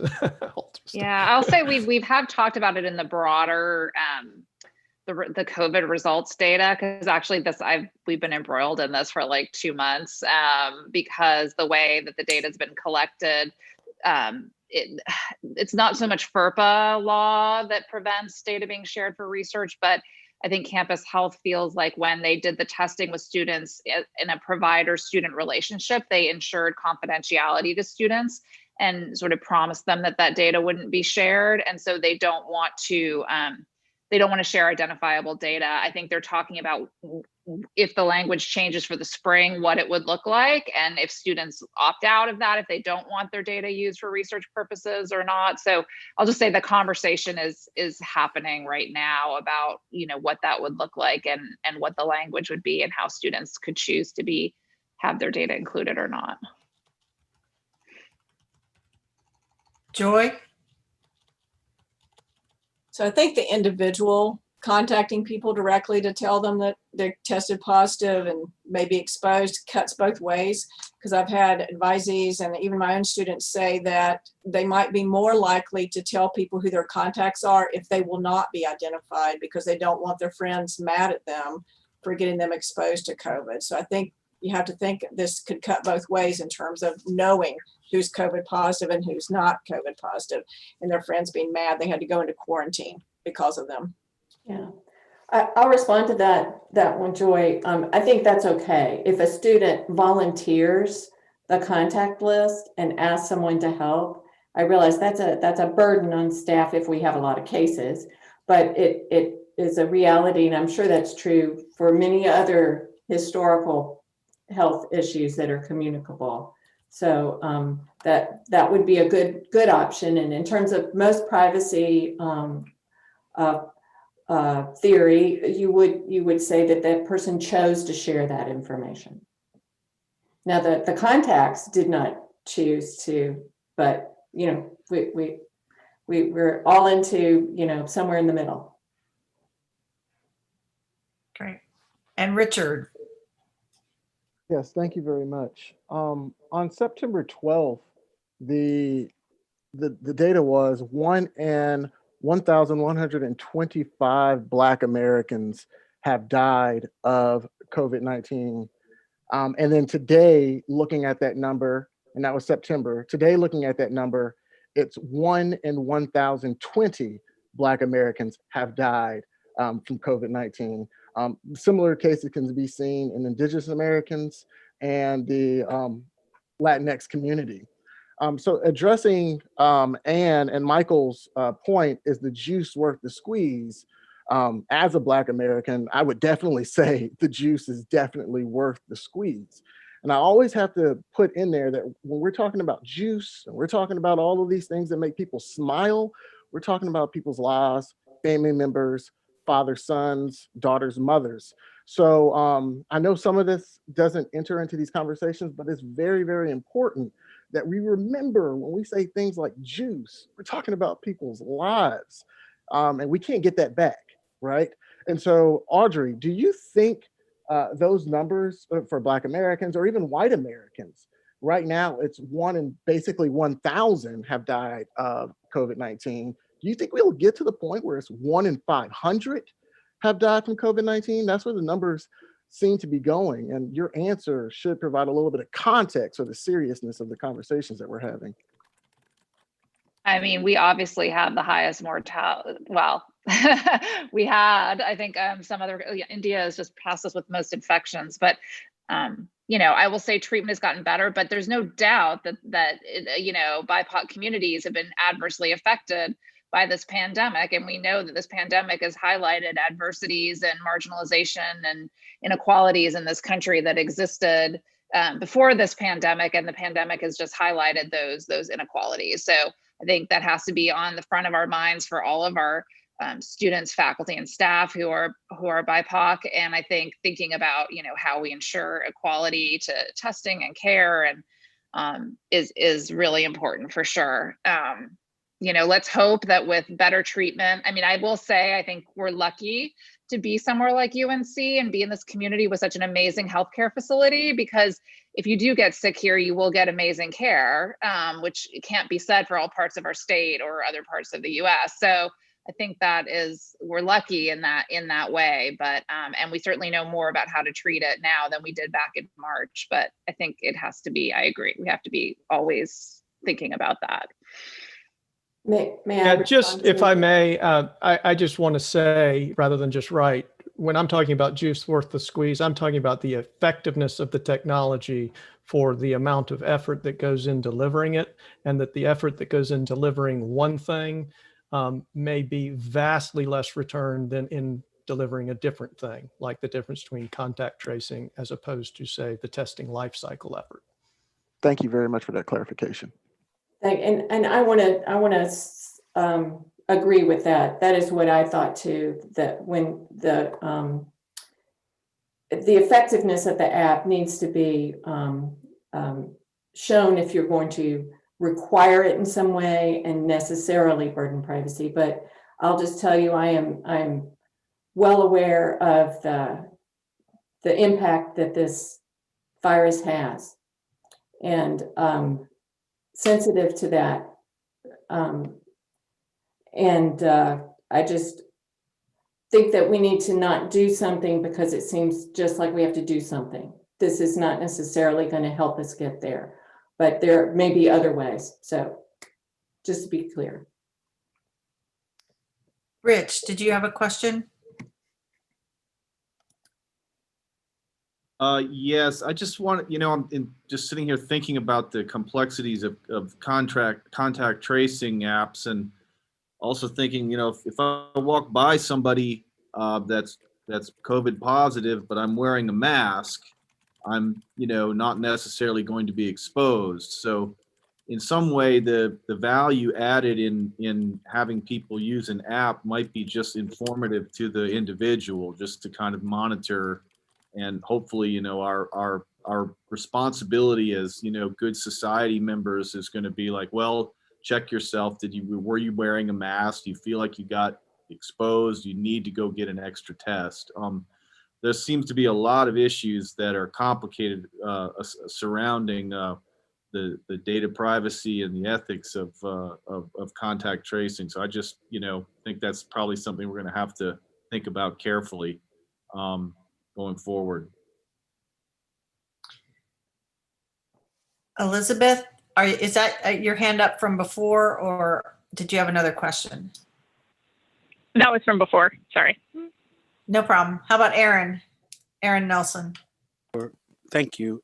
I just typed it in. It sounds like, maybe I'm mishearing, it sounds like we're more concerned about privacy than life-saving. Our conversation is about how to protect to make sure that people don't know where we're walking around on campus versus how do we keep people from killing each other by transmitting this disease. And so I was hoping that Professor Kleinfelter might help us figure out, have the courts helped with this in the past to decide that some things trump privacy? Yes, you're absolutely right. I mean, public health does, we do balance these things. If it is necessary and or will significantly advance the fight against this life-threatening disease, then you do want to make that choice. That isn't, I'm terribly sorry that that is what it sounded like I was saying, that privacy, you know, we're going to wave the flag as we go down. That's not what I mean. What I mean is that if contact tracing apps are, in a way, they could be so ineffective that people will ignore them. And so we want to make sure that we're sending messages that people are going to respond to in a positive way, that will affect their behavior. And the other thing is that if we can't require these apps, then that actually helps with privacy. People would make a choice. If you want to encourage people to use them, then that's a choice people can make. They could use the one that the state has released. It's Bluetooth based, so you have to turn on Bluetooth at all times. And, you know, some students won't do that. It'll drain your battery. I mean, it's probably going to be something that is difficult, and it's not quite clear that Bluetooth will tell you, because other people have to have Bluetooth on at the same time. So there are all kinds of inefficiencies in the technology that make it not all that helpful to us. I'm not trying to say you shouldn't do it because of privacy. I'm saying it's not all that effective, so why would you do that? And I rely on Mike for backup on those points.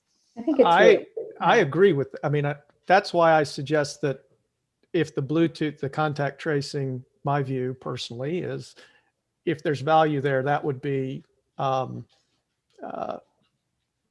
of lucky. You know, I wouldn't hang my hat on that, and I wouldn't make it a essential element of a testing management program or anything like that. That may be valuable, but likely isn't. One just can't know. I think it's really important to remember that we're talking, you know, we talk about these things individually and they are parts of a puzzle, right? So we're trying to get each of the right puzzle pieces that creates the biggest safety net, the biggest possibility for success, and preserves people's rights and liberties to the extent possible, also emphasizes their responsibilities.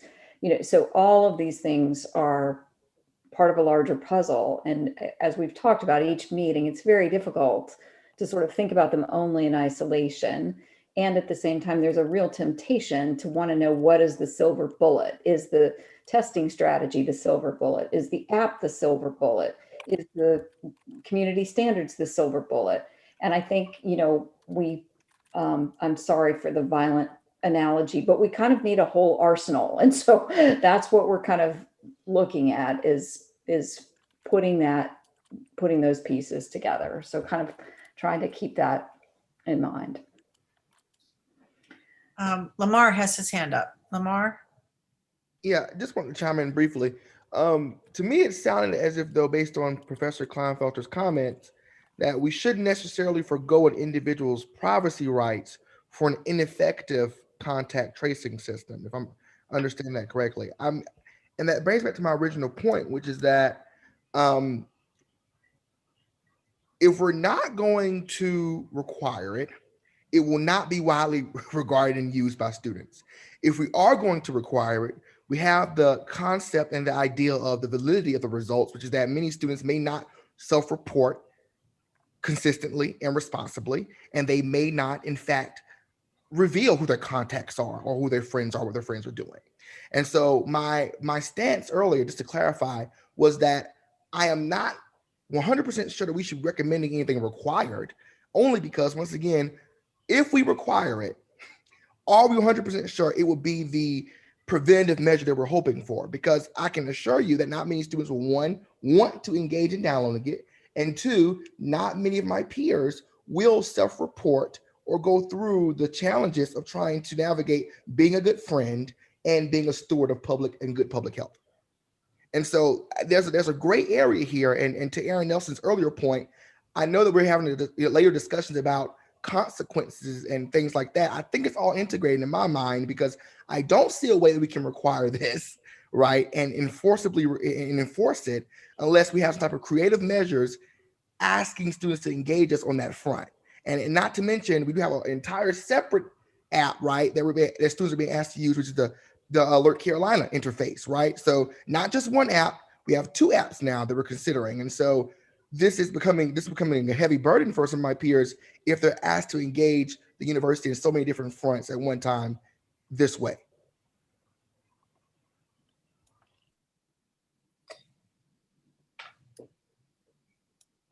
I think we've made it through all the raised hands. We probably have to talk about process at this point, since we have 7 minutes left. Well, I guess it would be good to get we've heard a lot of information. People have asked all kinds of great questions. I'm wondering what if we were to say, the provost wants to know something about our thinking right now. Our thinking could be something like, we would like to hear about a particular app that the testing and tracing group is interested in, or we are very committed to the notion of both surveillance testing and ongoing testing and testing before students come on campus. We would encourage the group to create a specific plan to bring back. Our recommendations could be things like that. Our recommendation could be based on what we've heard about all of the apps. Unless they could be required, we don't really see a lot of value in them. Or it could be, we do see a lot of value in them, and we'd like to know more about the particulars of a specific app. So it doesn't necessarily have to be yes or no to an app, yes or no to testing, and then we never hear any more about it. So I just want to kind of frame that and then ask people what are your thoughts right now? And we may need to run over for a few minutes. Let's see. Mary Jane, you have your hand up and haven't heard from you today, so that would be great. Well, it's been a good discussion. I wanted to just make a distinction between the apps that do the testing, monitoring, and reporting and reminding that it's your time for another test. If that's different than the contact tracing app. So I hope we'll talk about those differently. That's a great point. Okay. Yeah, and so it may be that we would be very in favor of one, but not necessarily ready to commit to another. Right. Okay. Rich and then Tom. Thanks. Yeah, I really liked what I heard about what Urbana has been doing with regards to, having some way of an official recognition that you're COVID free, at least you have a test that you're COVID negative, to somehow regulate the just the sort of the traffic of people. And so if that's going to be done by an app, I think that's something that, or we have to have some other way of doing that. That seems to be kind of crucial. Contact tracing, I'm a little bit more nervous about, having heard the discussion.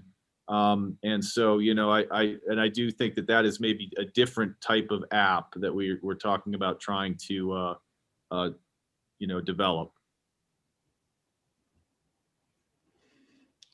Tom? Thank you. I'll begin by saying that I think I agree with everything Rich just said. So that's, we're building toward consensus. But what I was going to suggest just procedurally is I actually think, based on my listening to this conversation, that we don't have unanimity on these points, but I'm hearing a lot of consensus. For example, I think a lot of people are interested in an app that would have this kind of, category 2, the lifestyle testing. I think many of us are uncertain about whether the contact tracing is or is not worthwhile. And we have many other, I think, points of consensus as well. So procedurally, Mimi, something that I might suggest is that you all, the chairs, kind of write down, as you did last time, what you think the consensus is, and also where you don't think we've gotten to consensus, or where we still have questions that we need more information for, and then we can all react to it on the listserv. So that's my suggestion about how to proceed. I actually, and again, to summarize, I actually think we have a fair amount of agreement on many points that we've discussed today. Well, so that I'm happy to do that, Tom. I think that's a good idea, but I would just like to hear from people what they think those points are and what they think they aren't, just to make sure that we're kind of by way of summary of the meeting, and then we can again do a second level summary and send it out to you and to the listserv. So any other points? So Tom has proposed something like saying yes to an app that is or that we're pretty comfortable with the idea of a testing schedule kind of app, if that's what I heard, and then, but much more concerned about using an app for contact tracing. And I would also propose, I think I'm correct, although I may not be, that many of us, if not all of us, do believe that such an app would have to be mandatory, and that there would have to be some form of enforcement. I don't yet think we've gotten to an agreement on exactly what that enforcement would look like. I have ideas, but we're not there yet. So that without mandating it, doesn't necessarily seem worth it. Is that an accurate reflection? Okay. All right. Okay.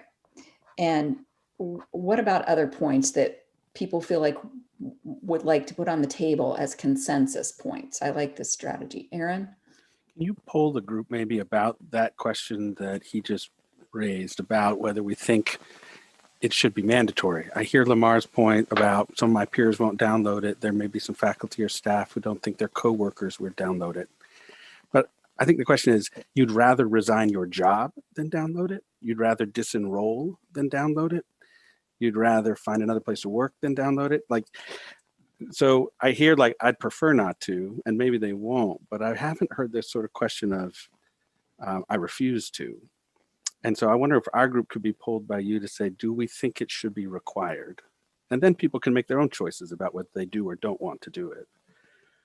But could you see if there is consensus that we think it should be required? I guess, but we don't, I guess, so part of the problem in asking that question, in my mind, Aaron, and come back at me if you see it differently, but is that we don't know exactly what it is. And so, is it an app that,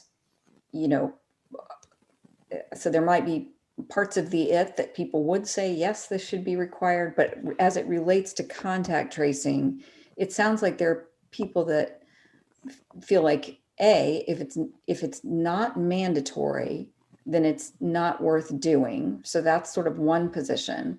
Another is, it might not be worth doing because it's too invasive for privacy and people simply won't comply.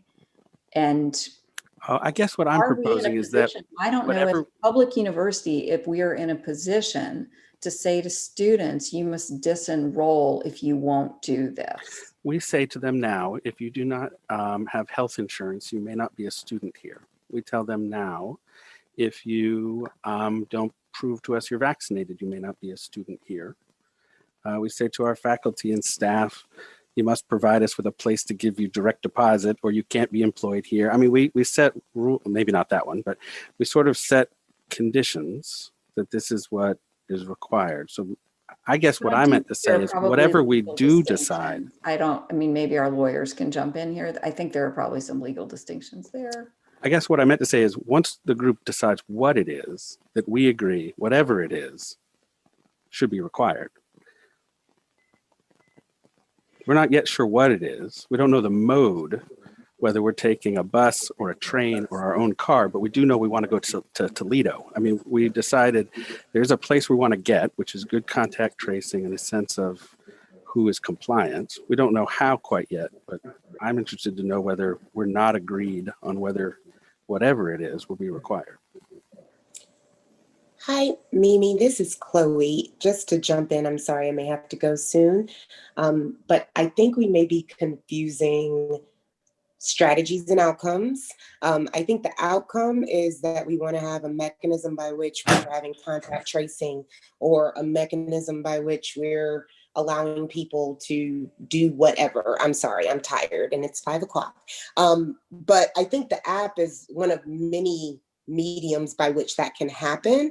And so I think for me, what's important is that we come to a decision to say, we know that if we are going to reopen in some way, shape, or form, the likelihood of us being more successful is if people get tested. We know that, you know, those types of things, and then go from there and suggest what we want and leave it to our technology professionals, because I'm not as well versed on everything, but I do feel strongly that for the protection of the community and the campus, that we do need to have testing, and that there does need to be ways in which it's convenient and accessible and visible, so that we can continue to be transparent with the community about what's going on.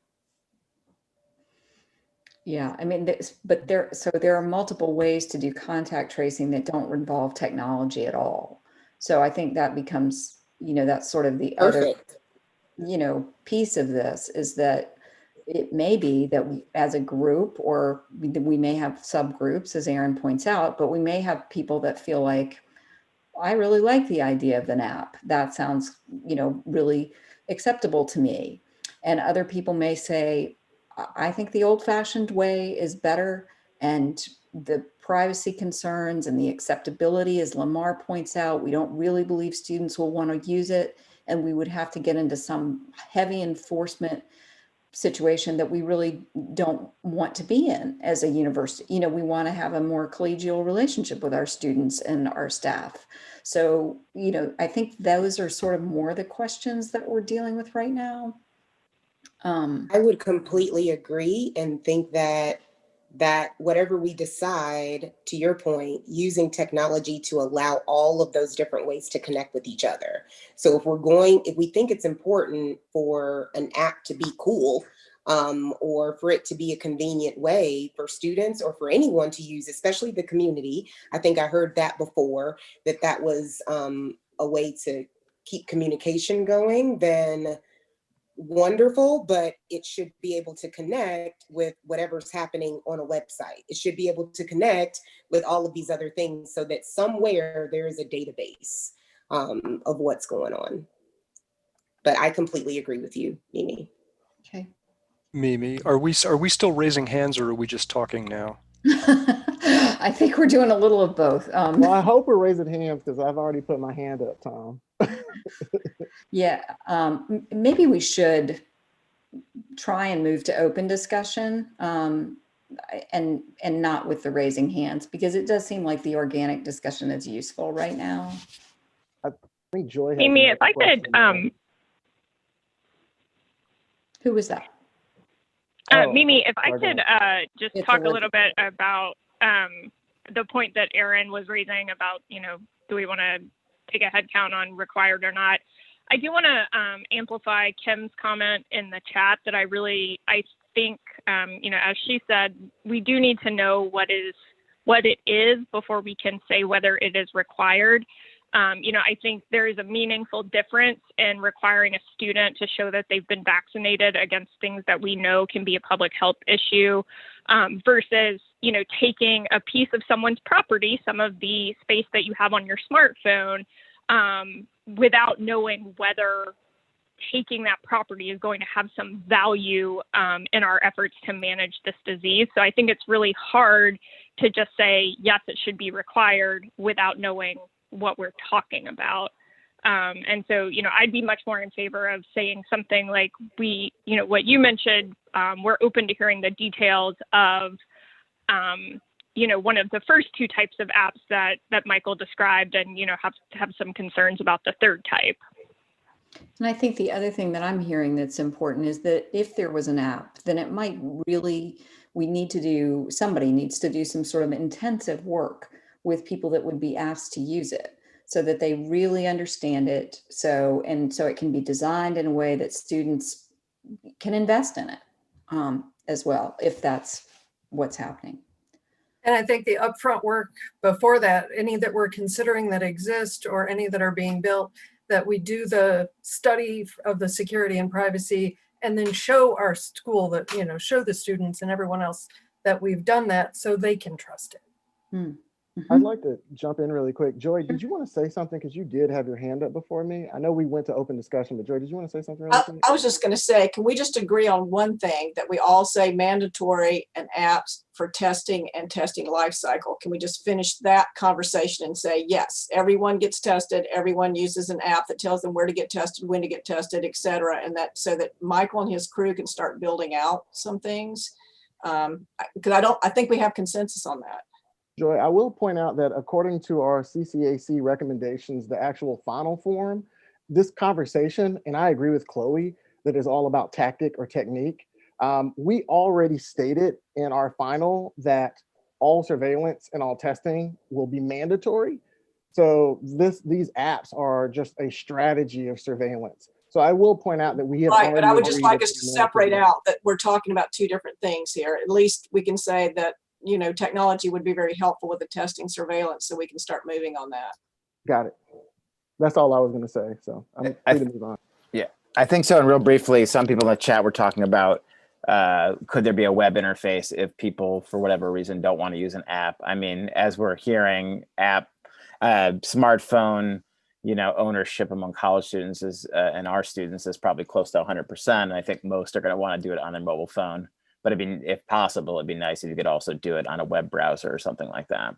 And that seemed to be reflected in some of the chat earlier. But I agree. I think it seems like there may be consensus on some technology solution, an app, possibly a web interface that's possible too for required testing, which we all, I think, agree on. So an app that would support a testing schedule, so that would say, Mimi, it's time for you to go get your test. That we can, is that true? I mean, you can raise your blue hand or raise your regular hand. I mean, do we indeed have consensus on that? So shall we do raise of hands for that? Sure, why don't you raise your blue hands and we'll take a look. Ask the question one more time, please. So the question is, do we have consensus on the idea of an app that would exclusively support reminders saying it's time, if we have a testing strategy, a surveillance, regular testing strategy in place, so that you would get a reminder saying, Richard, it's time for you to go get your second test of the week or whatever it is. And I suppose that it would then somehow come back to you and say your test is positive or negative. Is that? Mimi, just to clarify, we're going to vote yes for this, even if we think there should be more than that. But that at a minimum, we think there should be that. That's Is that right? Yeah, I'm just seeing if there's consensus around that piece, as Joy suggests. So if you will raise your blue hand so that we can get a quick.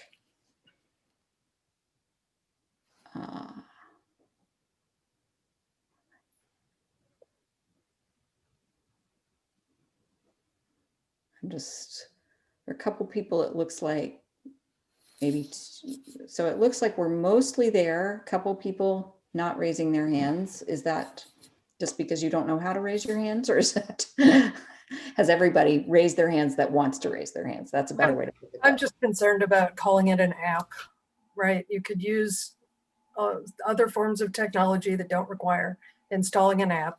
And I'm not, until I know what the app is, I can't agree to that. Okay. All right. I also didn't raise my hand because same concern. I would want there to know there was a web option, and then also to know that the app would be reviewed as Kim proposed. I think with those two caveats, I could say yes. Okay. Well, I think we could add that. Absolutely. So I recommend a web option, and that it be reviewed for security. Is that a good way to put that, Kim? Okay. Okay. Great. This is good.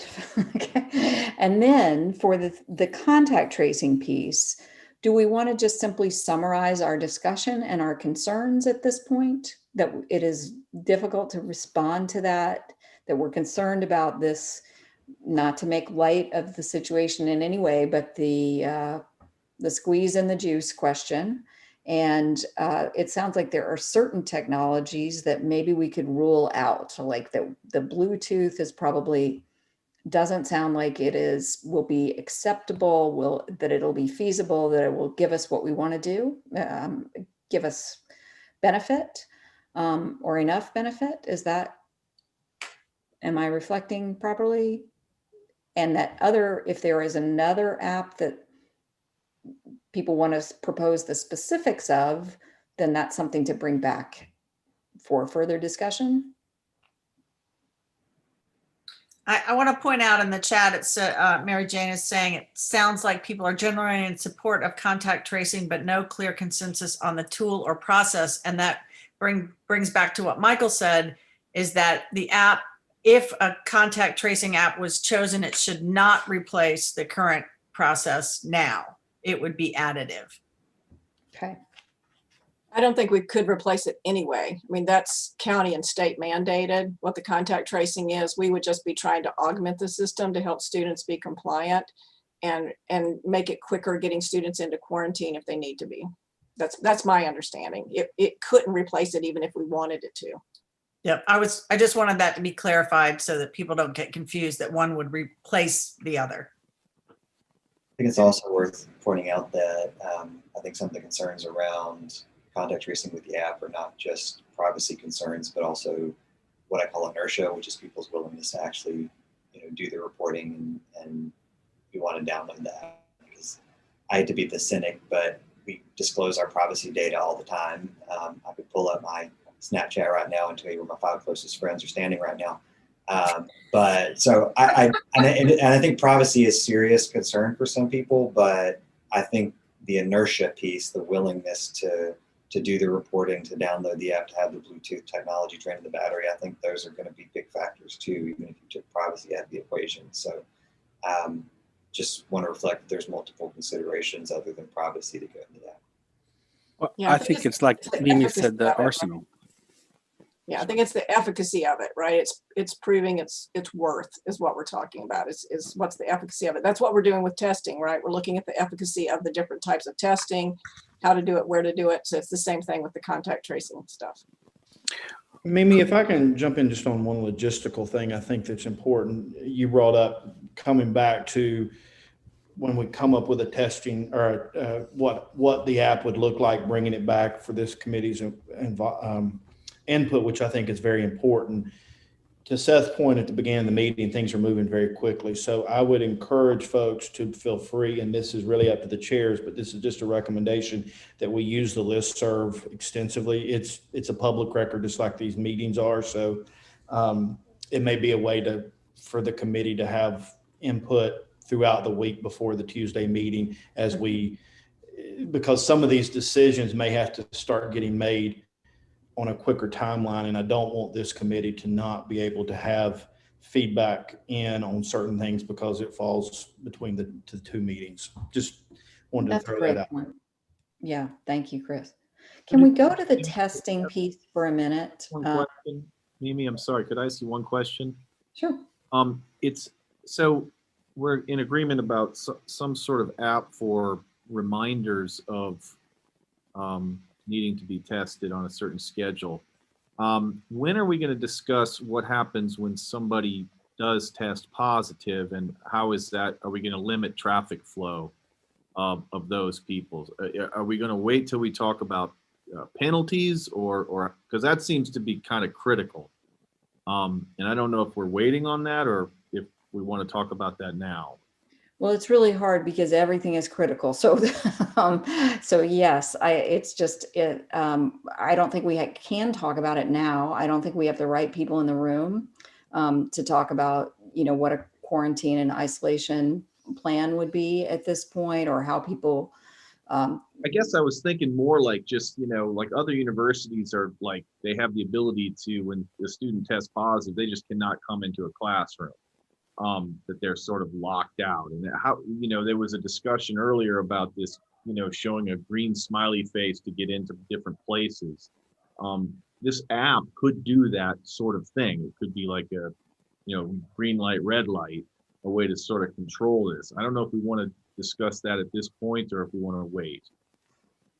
Well, Rick and Michael, it seems like you all would be people that might have insight into that. So I'll make one or two comments.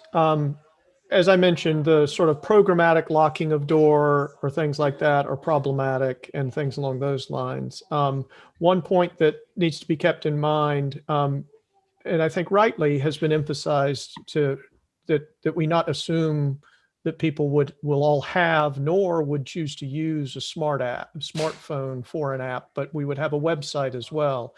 Displaying on a website is a little bit different proposition from an app kind of thing. It's one can display the readout on a website or something like that, but that's a little different, right? So that's one thing. I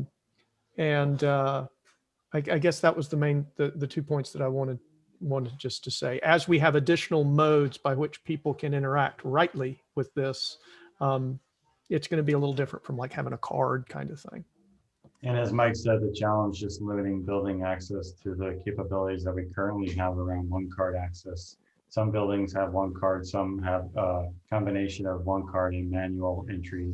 So the University of Illinois has solved that by having individuals or ambassadors at each building door, which could be quite extensive as well to cover all the buildings across campus, and checking that, as Mike said, either that green smiley face on a phone easily versus, a web on a laptop. And Kim is bringing in a concern about safety of locking people out of buildings. Right. Which we can't do anyway. Interesting though, that this idea of if you've done your testing as you should, that you've got a green light or a green certificate is an interesting idea. And I wonder if there's ways that we could use that. I don't know that we want to get to the point of, I don't know, if I was teaching in person, students are coming in, I'd be like, all right, guys, show me, if you want to come in, show me your green certificate. I don't know, business owners they probably wouldn't enforce it. I'm very concerned about all the students that could be coming back and them going out at businesses, restaurants and bars. But I wonder if there are ways that something like that could be used in more of a community standards kind of way, rather than we're going to lock you out of the building kind of way, but more of as you're coming in, show me that you're up to date on your testing. I wonder if there would be a way to create that as a norm. Aaron, from the business aspect, what do you think? We've been doing that in health professions since June, because we came back to campus, and the students do show us their green smiley face. And also if you're in a healthcare facility, they do that as well for that. So this kind of goes back, Mimi, what I was mentioning earlier when we're doing testing. I told you I'd bring it up at the end. I think one of our recommendations needs to be that a working group, I don't know which group it would be, figures out how the community did with Illinois, right? Finding out how they did that, how they got the buy-in. Because I quite frankly want to know how a business would know it was a student and not just a member of the community to ask to see the green face. So. Yeah, as I understand it, there have been extensive communications with the University of Illinois as well as other peer institutions. So that It's just that community piece I would like to hear more about, is how they actually got businesses to do that. Hold on, Aaron, would you like to chime in here? I think you're probably best equipped to say something about the community and businesses as anybody. What do you think? I think that if you create it, it's hard to know who's a student, right? It leads to all sorts of stereotyping of who they would ask. But I would also be curious on what's going on in Champaign-Urbana, but we could certainly spread the word that it's not just students, it's students, faculty, and staff that would all show the green when they came in. And the community could reward it. Show me your green and get 5% off. I mean, there could be ways to incent it. It'll help reduce some anxiety. We're happy to be a partner in implementing it when the time comes. Okay, so I do want to go back to testing just for a minute, just to make sure that I have something to begin working with to write something up. And that is that we know everybody's in support of testing, but we're in support of I want to be specific about sort of the pre-testing. So before a return to campus, there's some sort of testing, but that also takes into account any difficulties that students might have being tested in their home community, so that there are sort of multiple plans for multiple scenarios, something that might work for the bulk of students, but particular students might have particular hardships. So we want to make sure that whatever plan is sensitive, it incorporates that. Then it sounds like we are in support of some sort of regular scheduled surveillance testing as well. That's easy to access both on campus. People know where these places are, accessible for staff, and accessible for students that live off campus in Carrboro, as Ryan mentioned, bringing anybody that might have issues with transportation, so that we have good ways to do that. Is that something that we have consensus on? Can you add time as well? Because right now, I think that's what's limiting students, is because it's narrow hours. So extended hours into evenings as well as days. Okay. Not just location. Okay. That's the same with staff, by the way. Right. Flexibility, right? Location and hours. Okay. So flexibility and usability. And we're assuming that the institution is footing the bill for this, or affordability, and we're hopefully partnering with, Blue Cross, whomever, to make certain that these things are going to minimize access issues, hopefully.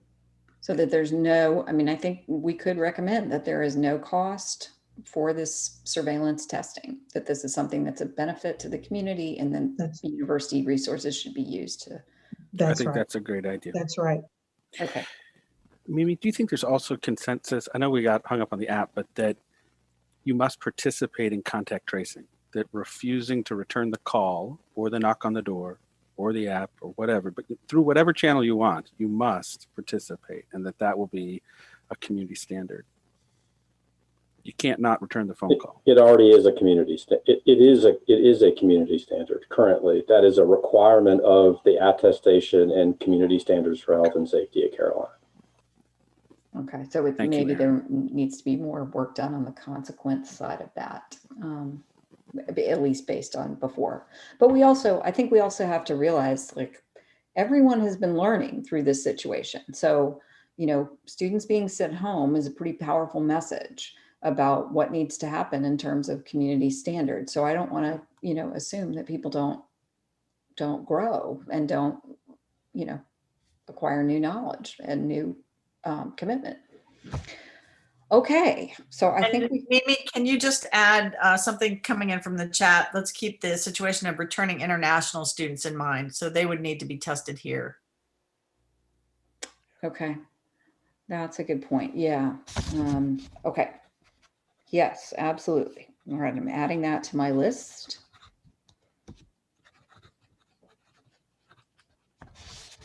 Okay, good. Is there anything else that we need to sort of think about right this minute? Hey, Mimi, is it possible? I know a lot of people, from day one, we've been mentioning Urbana. Is it all feasible to get a representative from them on one of our calls? That's a great idea. We can check into that. Yeah. Also, just one more recommendation. I think Dr. Holden, who's no longer on the call, mentioned this earlier. We do have some HBCUs in our own system who are doing great jobs with controlling COVID.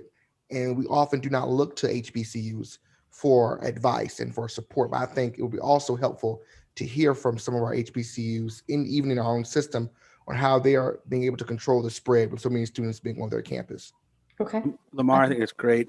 Delaware State, I believe they got a public radio story that was absolutely phenomenal on successfully managing a residential campus. And Mimi, if I could just add to Richard's recommendation on the Urbana call, rather than it being for all of us, if we could have a subgroup, just meet with them. I'm just thinking interest of time, because we have so much to discuss when our big group's together. If a small group could maybe be on a call with the Urbana group. Yeah, and as a logistical matter, I know that the provost and the testing folks have had multiple conversations with them. So I don't know. They may say we've had enough conversation. I just don't know. So I want to be careful to say that we can set that up until we actually talk to those folks as well. I am sure their phone's ringing off the hook. They are probably need a full-time person to brief the inquiries. Yeah, I'm a little hesitant to divide us into subgroups, just because there are already so many subgroups, and I want people to all have the same information at the same time. So I'd rather bring folks to us, or even if we can send out an asynchronous video link of them describing their program, or send them some questions and ask them to do that, and then we could send it out to the group or something like that. So let's think about how to do that, but we'll definitely attend to that. Okay. Amy, this was at the very beginning, and I'm sorry, I don't think this will open a can of worms, but just something to think about in terms of the recommendation that Amir was talking about. Several folks have discussed sort of the entry-level testing, and I think just a reality that we are now starting the semester on January 19th, and the vast majority of the students who testing is going to be applicable to live off campus in the community in private residences, and will not wait until like an arbitrary or necessarily even predetermined time to return. And so there may need to be some discussion about what we mean when we say re-entry or return testing. If there's going to be some time component to it, is it just you need to have done it 72 hours before you return, but what if you're not returning from anywhere because you live here? Just the nature of Carolina, a public state university, 82% of our students live in state. It's different than Duke, right? When we think about Duke, many of their students are traveling to Duke, and so they can sort of set a date and say, this is the date you need to do your testing, because the vast majority of students are going to be coming to Durham from somewhere else. So I just want to keep that in mind, and maybe something we need to think about in terms of what do we mean when we say reentry. Reentry for what? The start of the semester on the 19th, reentry to moving into the residence hall, reentry into coming back to Chapel Hill if you have gone somewhere other than Chapel Hill. I just want to put that out there for some consideration, because our students don't necessarily follow, particularly graduate and professional students, this is their home. Right. So no, I just think that's important to keep in mind. Okay. Definition. Okay. Got it. All right. Anything else that anybody needs to put on the table right now before we adjourn 30 minutes late? Is there any way to get just a quick summary of what's left on our recommendations to-do list? Even if it's by email, if you don't have to answer it now, but I'm just trying to see where we are compared to where we need to be with the recommendations from this committee. Well, I can tell you, I mean, this isn't, we sort of figure out the order every week, but kind of the other topics that we're looking at are, I mean, we will be looking at housing density next week and quarantine and isolation. So those will be probably the two big topics. Then, or two big topics for next week. And then also the week after that, enforcement of community standards and what community standards are, those sorts of things. So that's kind of mapped out through October with a few smaller questions sort of sprinkled in about, and maybe we do some of the smaller questions via the listserv. So things like grading accommodations, maintaining them or not, mandatory vaccinations, like a flu vaccine, And yeah, so those are the things that are on the agenda right now for October, for the remainder of October. Does that answer your question? Yes, thank you so much. One of the larger things I like to see put on the agenda, if at all possible, Mimi, is Yeah. mental health. I like to hear from some people from CAPS and some mental health officials and experts about how our students are doing this semester with a condensed schedule, without having breaks, especially as we're entering spring break with no long break, spring semester with no long break. I just want to hear exactly how our students are doing mentally. I've been making that point since day one, and I think many students are concerned about mental health right now, and so just something, whether it's in the listserv or whatever, about mental health. Okay. I would also add, Lamar, we did have at Faculty Council, I don't know whether you were there last week, but we had a great big panel on mental health of students, in particular with the folks from CAPS, with Dean Rickenberg and anyway, multiple people. There were probably 4 people, plus there was a special attention to student athletes in addition, and how they're doing. So that is recorded and is available on the faculty governance website if people want to attend to that. But I do think we can circle back to mental health when we talk about the question of whether to have a concentrated 5-day break or 3-day break or whatever it is in the spring versus the sprinkle strategy. So absolutely. Okay. All right, everybody. Thank you so much. Thanks for taking this extra time this evening. I hope you go have a relaxing evening and see you on the listserv. Thanks all. Thank you, everybody.